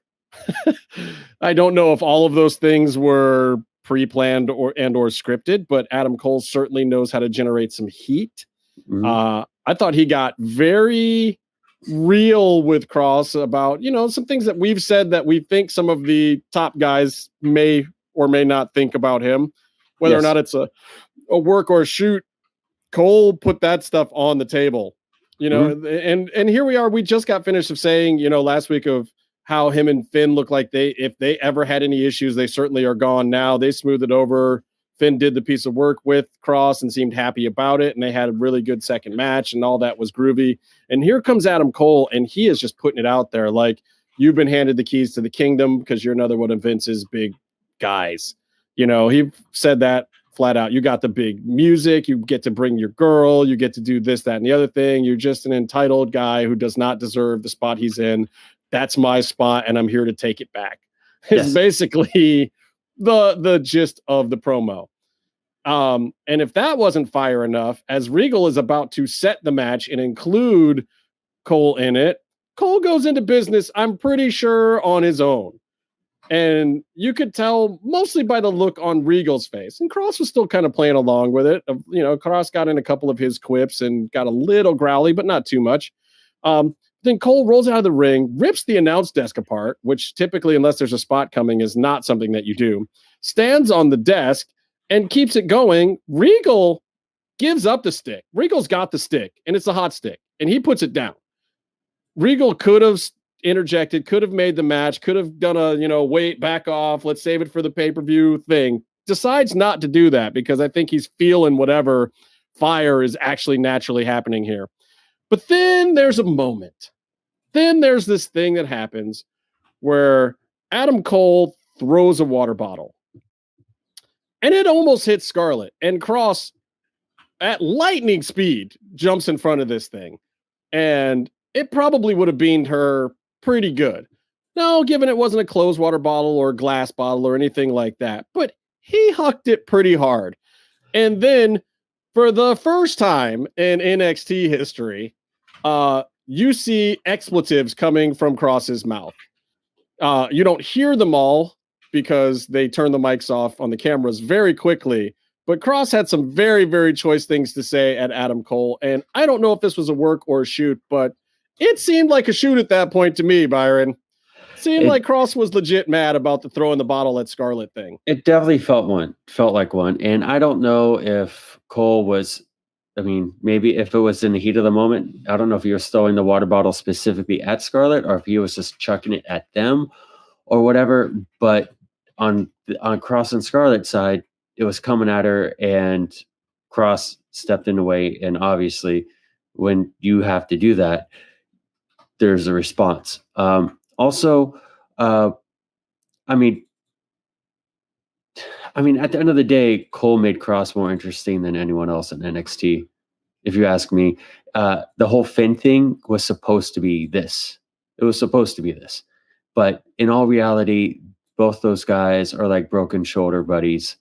And They had respect matches, and they had a phenomenal promo and a phenomenal second match. No one really would have been too upset if either of them won either match. To be honest with you, there wasn't that type of heat here. And you're moving into this next phase of Kross, and there's no excitement for any of the matches. And then you throw in Adam Cole, who just had program. Adam Cole has stepped aside forever, you know, and he's also not reasonably going to compete against Kross. Like, there's no excitement, really, no must-see excitement in this next program until this promo. And in all reality, everything Cole said is true. Not all of it's bad, but Kross has been handpicked. He's been given everything to get. But what Cole said is not necessarily untrue. Yeah, and also it's also, however, absolutely the correct booking. Yes. Oh no, that's true. There's a reason why you give Kross the world. He comes out and he says it. Yeah. No, I'm a total Kross fan, and to me, I think Adam Cole did him the favor in the big picture. Now, I don't know if Adam Cole did on purpose, if he goes into business for himself, because now he's like, I got to protect my spot because I'm going to be in NXT until I leave and go work with my girlfriend. And Kross is coming and going. So wait, who's his girlfriend? His girlfriend is AEW Women's Champion Britt Baker, DMD. I was kidding. Perhaps she haven't heard. She has new figures coming out. And her figures are taller than him too, right? Adam Cole, 6 feet tall. Look it up. Britt literally is an inch taller than him, though, isn't she? Probably. It's like she's not as tall as you might think she is, but she's still taller than Adam Cole. And if things go the way, and if Cole doesn't actually get to work on Raw or SmackDown, she might end up more over than him too. I think she's red hot right now. But I mean, he's sold a lot more merch, though. Let's be honest. He's made more money than she has. Oh, bigger draw right now, up until now. But I mean, you also look at it like this is Cole's spot, and if this guy comes in and makes him look bad and then leaves, well, okay, then Cole puts someone over, or like loses some of his branding value, and then the guy leaves. So then like he has to come back and try and take that spot back, devalued. So he's, of course, as a wrestler, this is what Kross, a lot of this is like stuff Kross needs to do. You go into business, you protect yourself, and you prove yourself. And Cole went out there and he's like, this isn't a real fight. He went out there and he's like, I'm a better pro wrestler than you. Prove that you could come up to me, prove that you can stand in the ring with me. So he went up and he shot on him on a live mic, just like all the guys used to do back in the day, Attitude Era, and Kross stood toe to toe with him. And he didn't have a ton of quippy comebacks, but he was right there. He was present in the whole moment. I mean, yeah. So I think Cole got the bigger pop there, I think, but at the same time, I think Kross held his ground, and it does make it more interesting. Yeah, and I think ultimately Kross, I mean, like what you said, there's a lot that goes into it, and maybe Alliance of Kross or whatever, but at the end of the day, the program, I mean, look, in Cole's about it, and Kross, to me, got over more in this segment than any other non-promo segment. In Cole's defense, I will say that he looked down to see that the bottle of water was open. I think that he thought it was just going to splash water. He did hook it a little too hard in the moment, but I don't think he thought he was hurling a full projectile. I think he thought the water was going to empty out, splash him, embarrass him a little bit. I think he was going to more embarrass Kross than to try to hurt Scarlett. But this is also why you don't go into business for yourself in unplanned things, because it didn't go that way, and it could have actually hurt somebody a little bit. I mean, there was a closed water bottle right next to him that he walked away from. That is the point. So, I mean, I don't think that he was intentionally trying to hurt anyone, but I do think that he was intentionally going into business for himself. Yeah. But here's my question out of the whole thing, and then we can move on and talk about some AEW. But how do they leave the belt on Kross in this match?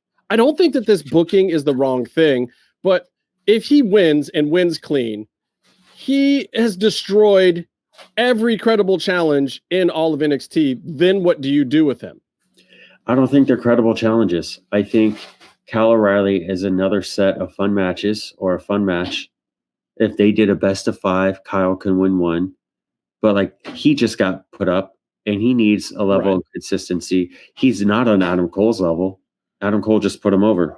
I mean, clearly coming out of this, one way or the other, you have to get to a longer Adam Cole feud, at least to one more pay-per-view after this, or one more big event after this. You're not going to get rid of Adam Cole out of this program after this one match.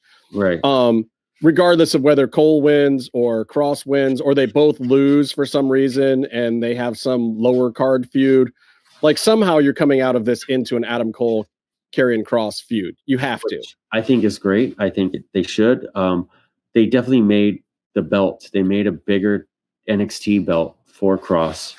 So there is supposed to be a long run for him. Now maybe. Yeah, but that was intended before with Keith Lee and all that stuff. I mean, that was intended back then. So maybe the end of that period has already happened. We don't know. Yeah. I think that Cole is a great person for Kross to work with. Kross is legit in every sense of the word, but when he's working with people who are perhaps more delicate, like someone who is half his size, like everyone in NXT, he works at 70 to 80%, and with the striking, yes. With the strike, because not with the slams, but with the striking, yes. No, because he could legitimately murder them. Makes sense. And Cole, but then that kind of gets in your head about all sorts of stuff. And I think Cole is going to go in there and he's going to, if they work a good program, push Kross to go at 100, to sharpen him up, to do all the things. And Kross will be a better champion at the end of it. Yeah, he needs to work Thatcher or somebody else. I don't know. He needs to bring the Muay Thai stuff, like what you were saying. Yeah, he really does. But anyway, it'll be interesting. I just don't know. If they have him lose, it's too soon. Right. If they have him win, he's beaten a lot of guys, especially if it's clean. But I guess if he doesn't directly pin Cole, then it's okay. Let's look at the match real quick. The people in the match. Pete Dunne, never a contender to anyone. Great. He's in there. They'll do a good match. They're in the process of elevating him. It's great for him just to be in the match. Well, that's not going to be ruined. And then Finn, they had their 2 matches. There's no more money in that for now. You could protect him, but there's no more money in that. And then Kyle O'Reilly, also too soon to legitimately compete. If he were to win, you would think it was a joke. If he were to have a feud coming out of this and beat Kross, you wouldn't buy into it. And it would devalue Kross and the championship, just where he's at right now. So you find a way for Kross. Everyone shines. Kross beats someone else. They just go with the straight story of Cole says, you didn't beat me. You build heat in the match. You just do paint by numbers and you do it well. Yeah, we'll see. I find it interesting in the fact that I don't know exactly how it's going to go down, what they're going to do here. I worry, like I said, that they're going to take the strap off of Kross, still leave him in the top program, but take the strap off of him here. That would be the absolute wrong thing to do. I think there's a 70% chance that's what's happening. If they want him on Raw, cash in paychecks for 2 years before they fire. That could be the other thing too. It might be the moving up. Face him off with 4 guys so that we have a reason for someone else to take the pin, not pin him clean. He loses his belt and then we pull him up without really having been defeated in the process. Yeah, but then I don't know why Cole pushes so hard in this promo. But I mean, I could see them doing that because with the road stuff coming up with WWE, they got to get a guy like him on the road if they have long-term prospects for him. Maybe that's the problem with leaving him at NXT right now. So we'll see. I want to talk a little bit the circuits with Randy Orton. Yeah, for real. I want to talk a little bit about the AEW this week. Dynamite. Young Bucks defeat Pac and Penta. Match was fine, but still another just like. But you know what? This is Penta going over AEW style and actually getting a big match. They're in the second main event against the champs, and he almost won. inconsistent, but it's better than I know, but it's also weird to me when it's the opening match. I just don't like it. It feels inconsequential when they do that. It feels like I know the ending that we're going to get, and it was exactly what I thought it was. And I don't like them doing these big high profile matches as the first match. It lessens the whole thing, and it lessened everybody in it to me this time, especially. I like the gimmick. You come in hot. If you come in hot and it's, Young Bucks versus the Acclaimed, great. But when it's Pac and Penta, it makes Pac and Penta feel like they're in the, lost in the weeds in the mid card and not the top guys that they are. To me. Yeah. It's just an opinion. It wasn't a bad match, though. I enjoyed it. Mark Henry speaks. Oh, so this is what we paid for. Okay. Sorry. And I like Mark Henry. There's just no point to this. And I said it before, like the introducing someone on the pay-per-view, then bringing them out, and only to overshadow him with the guy we should have gotten in the first place. That's the thing. That's the gimmick. Why doesn't anyone see this? They bring these guys in and they use them to get everyone else over. Every Sting segment, they give him a mic and he's like, hey, I'm Sting. And then the new talent comes in after people tuned in to watch Sting and they go over. And that's what happened here. Mark Henry didn't bring any eyeballs to this show. And he certainly wasn't the guy that got Andrade El Idolo over. It was freaking Vicky. No, oh my God. She did a horrible job. What do you mean she did a horrible job? No one knew who was coming out because her incoherent screams. That's why.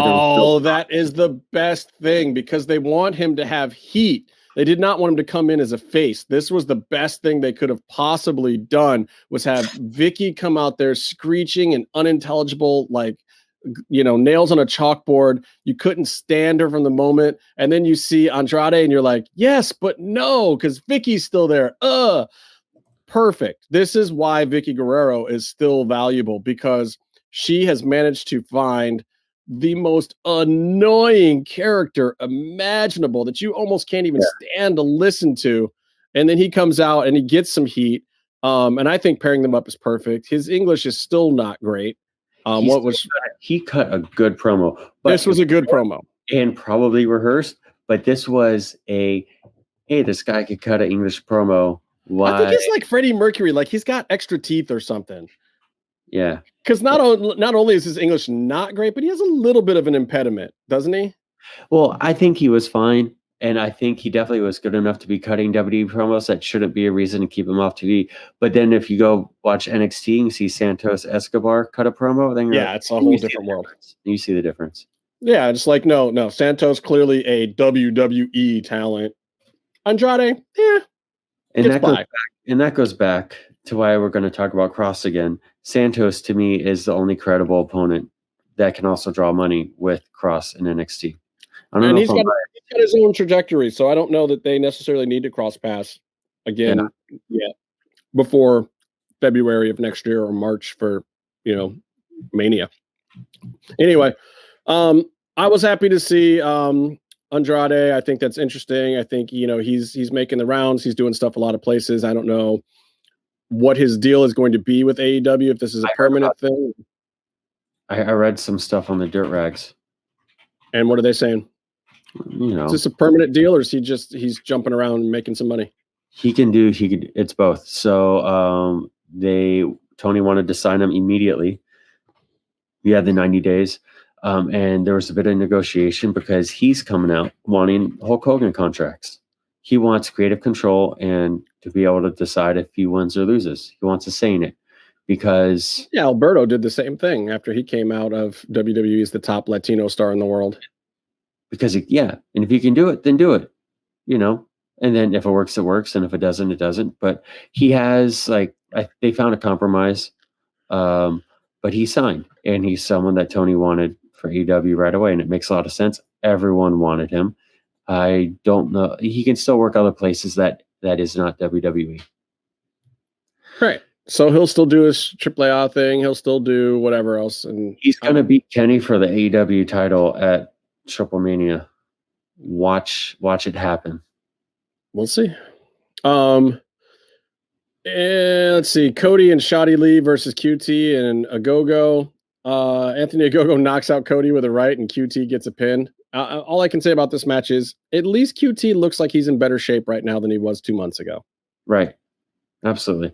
Good, more power to him. And I like the Agogo knockout thing. I like Cody putting these guys back over on Dynamite, after he did his little pay-per-view thing, whatever. Let these guys get a little bit of heat back. We invested in this stupid program anyway, and I like that we're getting a go-go out of it, so I'm not as mad at it anymore as when it was really the QT thing.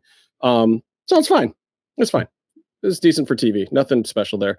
Inner Circle calls the Pinnacle out to man up, and everyone's promos aside, and all the promos were great.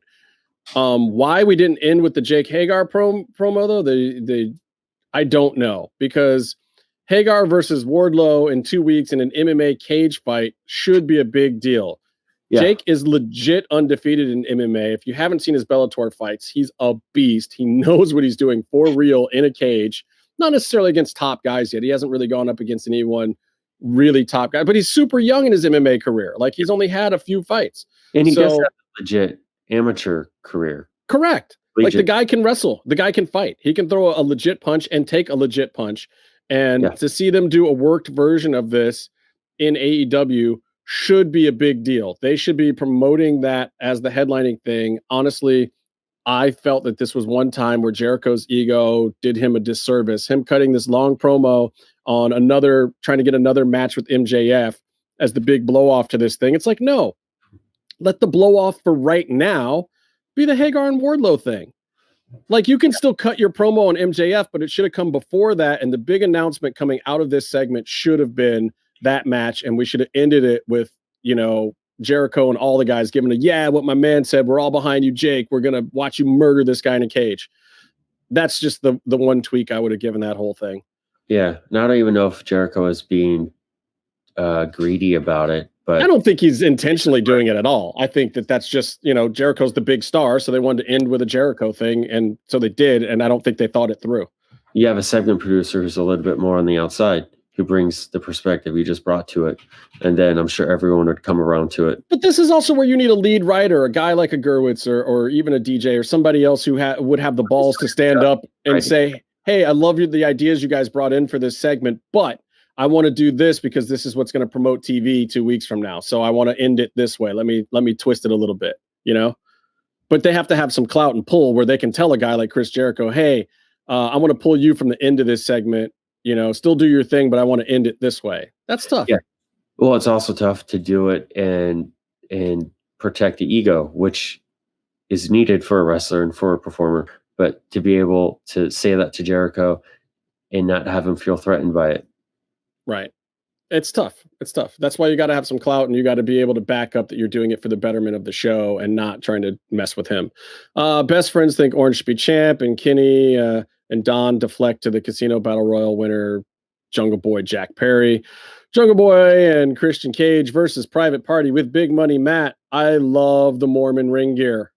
Love it. Love it. If those guys came to my door, I would convert. That's what I'm saying. It's not the Best Buy or T-Mobile. Or whatever. It works. It's so great. It's so skeevy. It feels gross. It's so perfect for the whole gimmick they've got going on right now. I love it. It's interesting to see Jungle Boy Jack Perry working with Adam Page's moveset all of a sudden. Where he's doing a bunch of big man moves and clotheslines and turning people inside out and stuff. It's like, whoa, okay. So we're trying to make Jungle Boy OP now. We're trying to overpower Jungle Boy. Okay. He's gaining some weight. He looks like he weighs at least 175 now. Yeah, but who's agenting this thing to make him look like a heavyweight? Come on, man. Let's back off that a little bit. Let's get Jungle Boy back on the ropes. Let's get him, sliding under the ropes and doing some fast stuff. Like, strong arming people, I get it, but let's ease up a little bit on that. He has a really great rebound clothesline. Right. But that's supposed to be like the one thing. Correct. And he did like 5 of those in this particular match. They were trying to big him up and make him look credible. I get it. And it's fine for this match. Let's be careful with that one going forward, because that did look, I mean, he really did. He looked like Hangman Page. He looked like he wrestled a Hangman Page match. And did it well. They need to teach him to cut a promo, and he should have an Australian accent. And those are my 2 notes. Wow. Okay.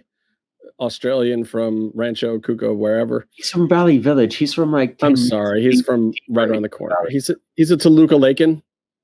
Valley Village. That's like. That's not even a place. It's North Hollywood. Valley Village is a con. It's like a little bit further to Van Nuys. It's the part of North Hollywood that didn't want to be associated with North Hollywood or Van Nuys. But you're not cool enough to be like Encino. But you do have a park. You get the park. That's what you get if you're in Valley Village as opposed to North Hollywood. Anyway, so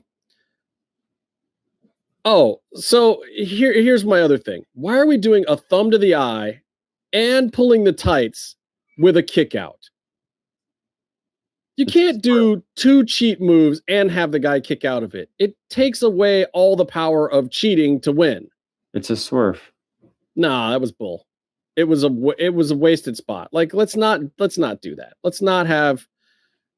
Again, it's too much trying to make Jungle Boy a superhero. Like, come on, he's kicking out of a eye poke and a tight pull. That's fair. Yeah, but I saw it the other way. But that's also like the Bucks are doing too many sweet chin musics or whatever. That's like, yeah, I mean, this is the I get that AEW is trying to be the professional version of a super indie, but a PWG. That one was like one too far for me. And anyway, Jungle Boy wins with the snare trap. Stink and Darby. You don't have to call him Stink every time. What's his name? Sting. Okay. Steve Borden. Surfer right. Steve. The idol Stink. He has a new t-shirt out. You should buy it. Maybe it'll show up on your doorstep. I would love to spend money on Stink. He's a legend. Here's the thing I'll say. The chants are coming out. They're giving him the "You Still Got It" chants. And great. He sure does still have it. He's just exciting now as a 70-year-old man as he was in his prime. I feel like I agree with the words, but somehow hearing you say them sounds bad. Yeah, I mean, he wrestled in his prime like a 70-year-old man, and he still wrestles like that now. It's great. He is great. Every bit as good as he ever was, which is not good at all. He was always one of the most electric performers. He also is one of the most electrifying man in sports and entertainment. Without Sting, can you honestly say without Sting, there would have been Dwayne "The Rock" Johnson? Yes. I don't know. I don't think so. Yeah, I can 100% say that. Yeah, but what are the circumstances of there not being a Sting? What if there was no Sting because there was no wrestling musician? Oh, then I know what. If there was no Sting, if there was no Stink, the Crow would still be cool. No, it would not. Yes, it would. The Crow is amazing. Everyone who was slightly goth. He's sullied the legacy of Brandon Lee. Did he soil it more than everyone who was slightly moody in the 90s? Well, he wasn't. He was playing like beach volleyball and sitting in a cabana drinking Mai Tais, and then all of a sudden he's the dark brooding guy? He was betrayed. He was betrayed by his best friend. And it was all bad. It was all bad. It was all bad then. It's all bad now. By the fans, by the company that he gave everything to, and maybe he was a little bit moody. And without Stink, I think Raven would have gotten over even better than he did. I think Vampiro would have clearly been a huge superstar in America. I think that you would have gotten way cooler things with less Stink on it. That's just me. Anyway, Nyla Rose breaks up Dr. Britt Baker DMD's Burger Bash to celebrate her title win. You heel, Nyla. Oh, those burgers did look. They were not real Big Macs because they actually looked like food. Yeah, I don't know. That's funny. Big Macs. Funny. It's trash, but still. Here's the thing about this particular segment. First of all, I loved it. Second of all, I don't know who you're trying to make the heel here, because Nyla came off as more of the heel, interrupting and throwing the temper tantrum with the burgers and this, that, and the other thing. And I think everyone was supposed to think it was cool that she just busted up Britt's party and that she was supposed to get some face heat. But I think the crowd genuinely wants to hate Nyla and like Britt. Yeah, that's the thing. I think you're going to have a problem here. Britt is healing out, but that's who she is. It's like Kevin Nash or Steve Austin. Like, it's that sort of tweener sort of character. So yeah, Nyla is the heel, and you're going to cheer for Britt. you're going to respect her, but also she's going to come out and tell everyone that they all are missing teeth or whatever she'll do to heal out. I mean, I think this is a good kind of like she's put Nyla over a bunch, and this is a good notch in her belt to kick off her title reign. It's not exciting. She's going to win. Nyla, they have not found a way to use her unless she is a special occasion champ. Right. So, well, which is why I think they're getting her out of the way now. They kind of have to. You know, it's also keep great. Keep her in the picture, but also get her out of the way.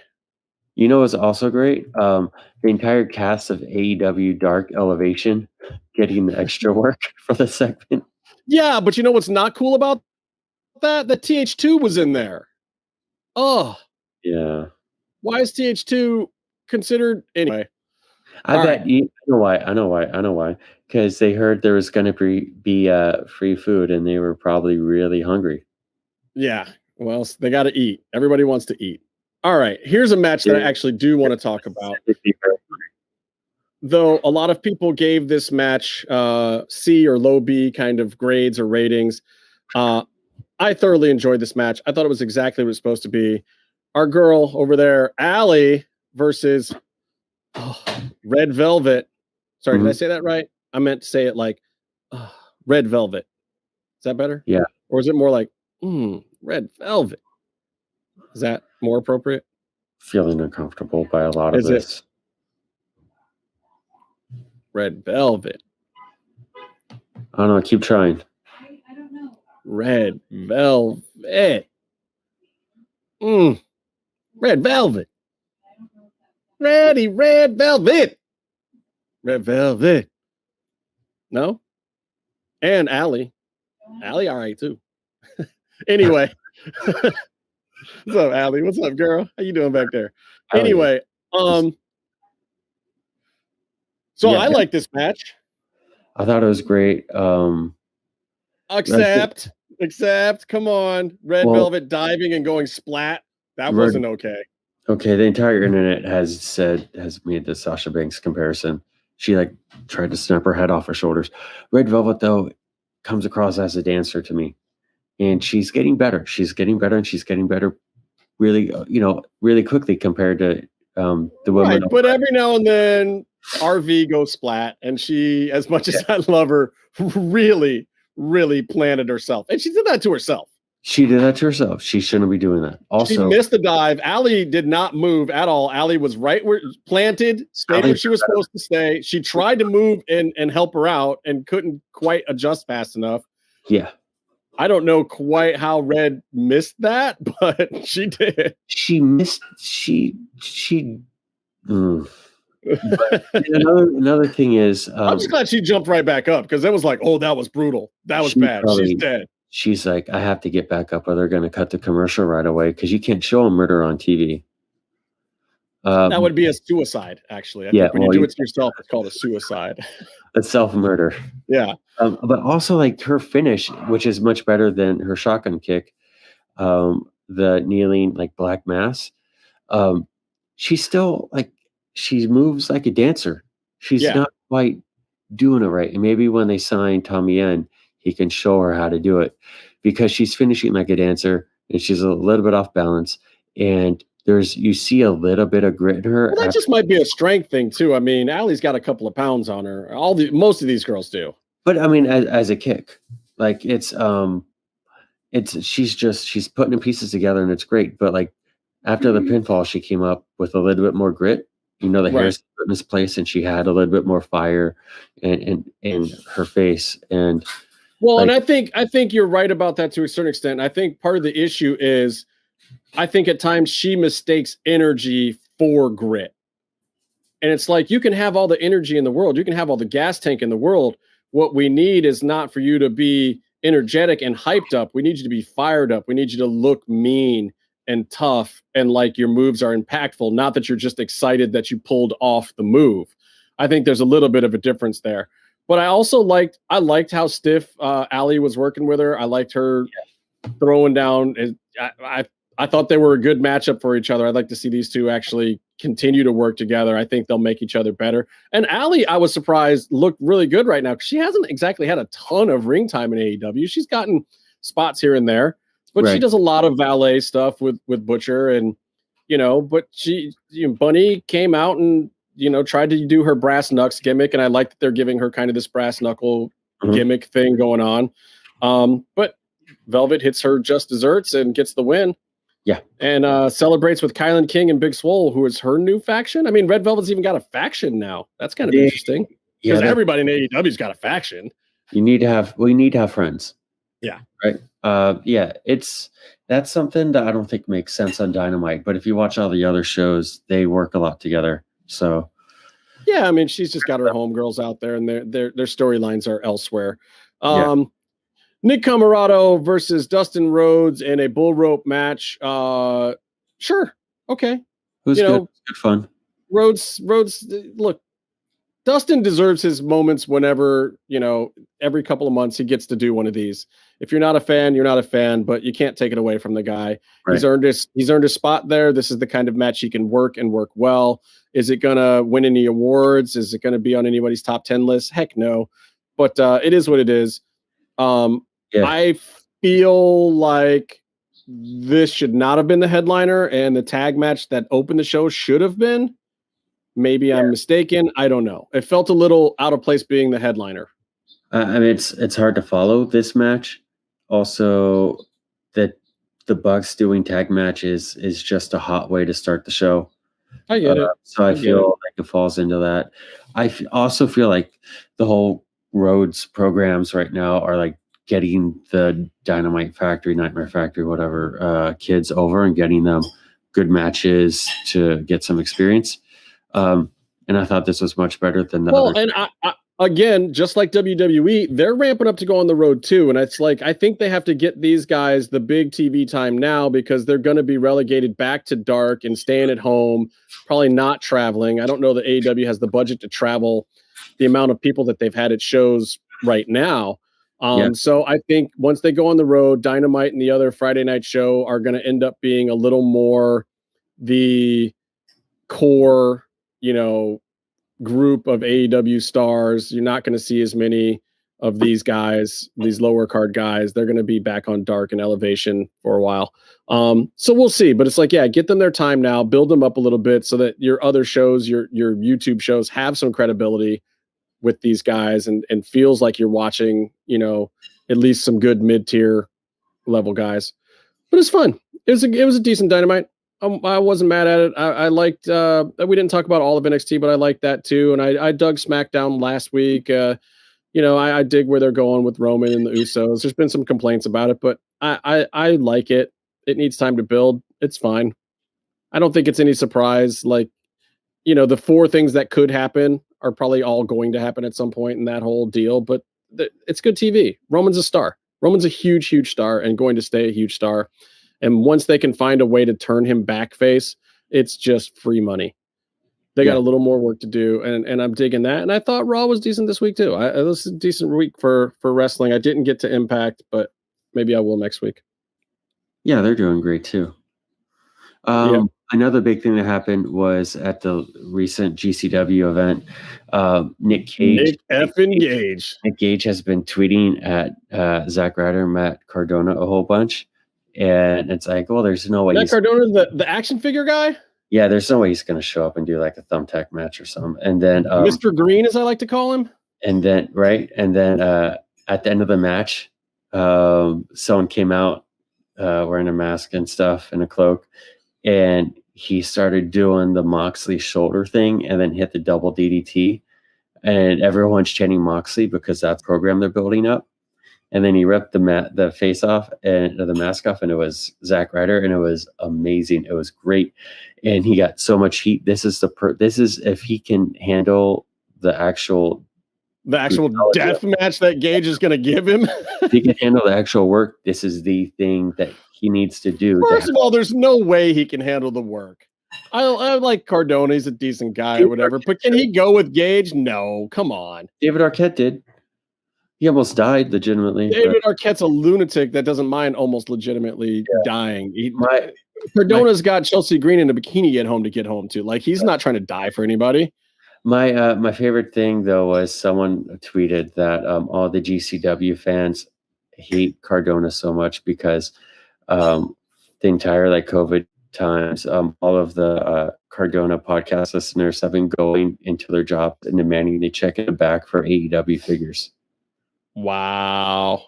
Like Walmart. Wow. That was a funny thing. But that's a good funny. feud. It's a good, interesting booking, so that'll be fun. Oh, and I love stuff like that, man. And keep GCW hot. That's great stuff. Yeah. That's fun stuff. And I will be curious to see how they pay it off, because I really don't think Cardona's going to want to bump like that, nor that he should. Not that I don't want to see it. I'm more like Casey. I love a sick, crazy match, and Gage is one of the top guys at them these days. But I just don't really imagine Cardona in one of those unless it's really worth a payday, and I can't imagine GCW has that kind of money lying around. So, but smash some light tubes on them for one. They gotta be able to do better than the exploding barbed wire at AEW. So there's always that. Hey, so tomorrow go and watch Fresh Fried and Crispy on Netflix. Go pick up a copy of Eat Like a Luchador. Send a link of this to all of your friends. Write us a letter, by the way. We'd love to know your thoughts. If there's anything you would like us to talk about and or do on the show. I believe Byron has been roped into cooking something from the cookbook on one of these episodes soon. So we'll see how that pans out, because it's the good thing is none of you guys will ever have to eat it. So, because it's probably going to taste like shit. Anyway, that's it for us. Until next time, stay calm and stay in the... What? What? Penis? Yeah, I think I'm staying in the mix.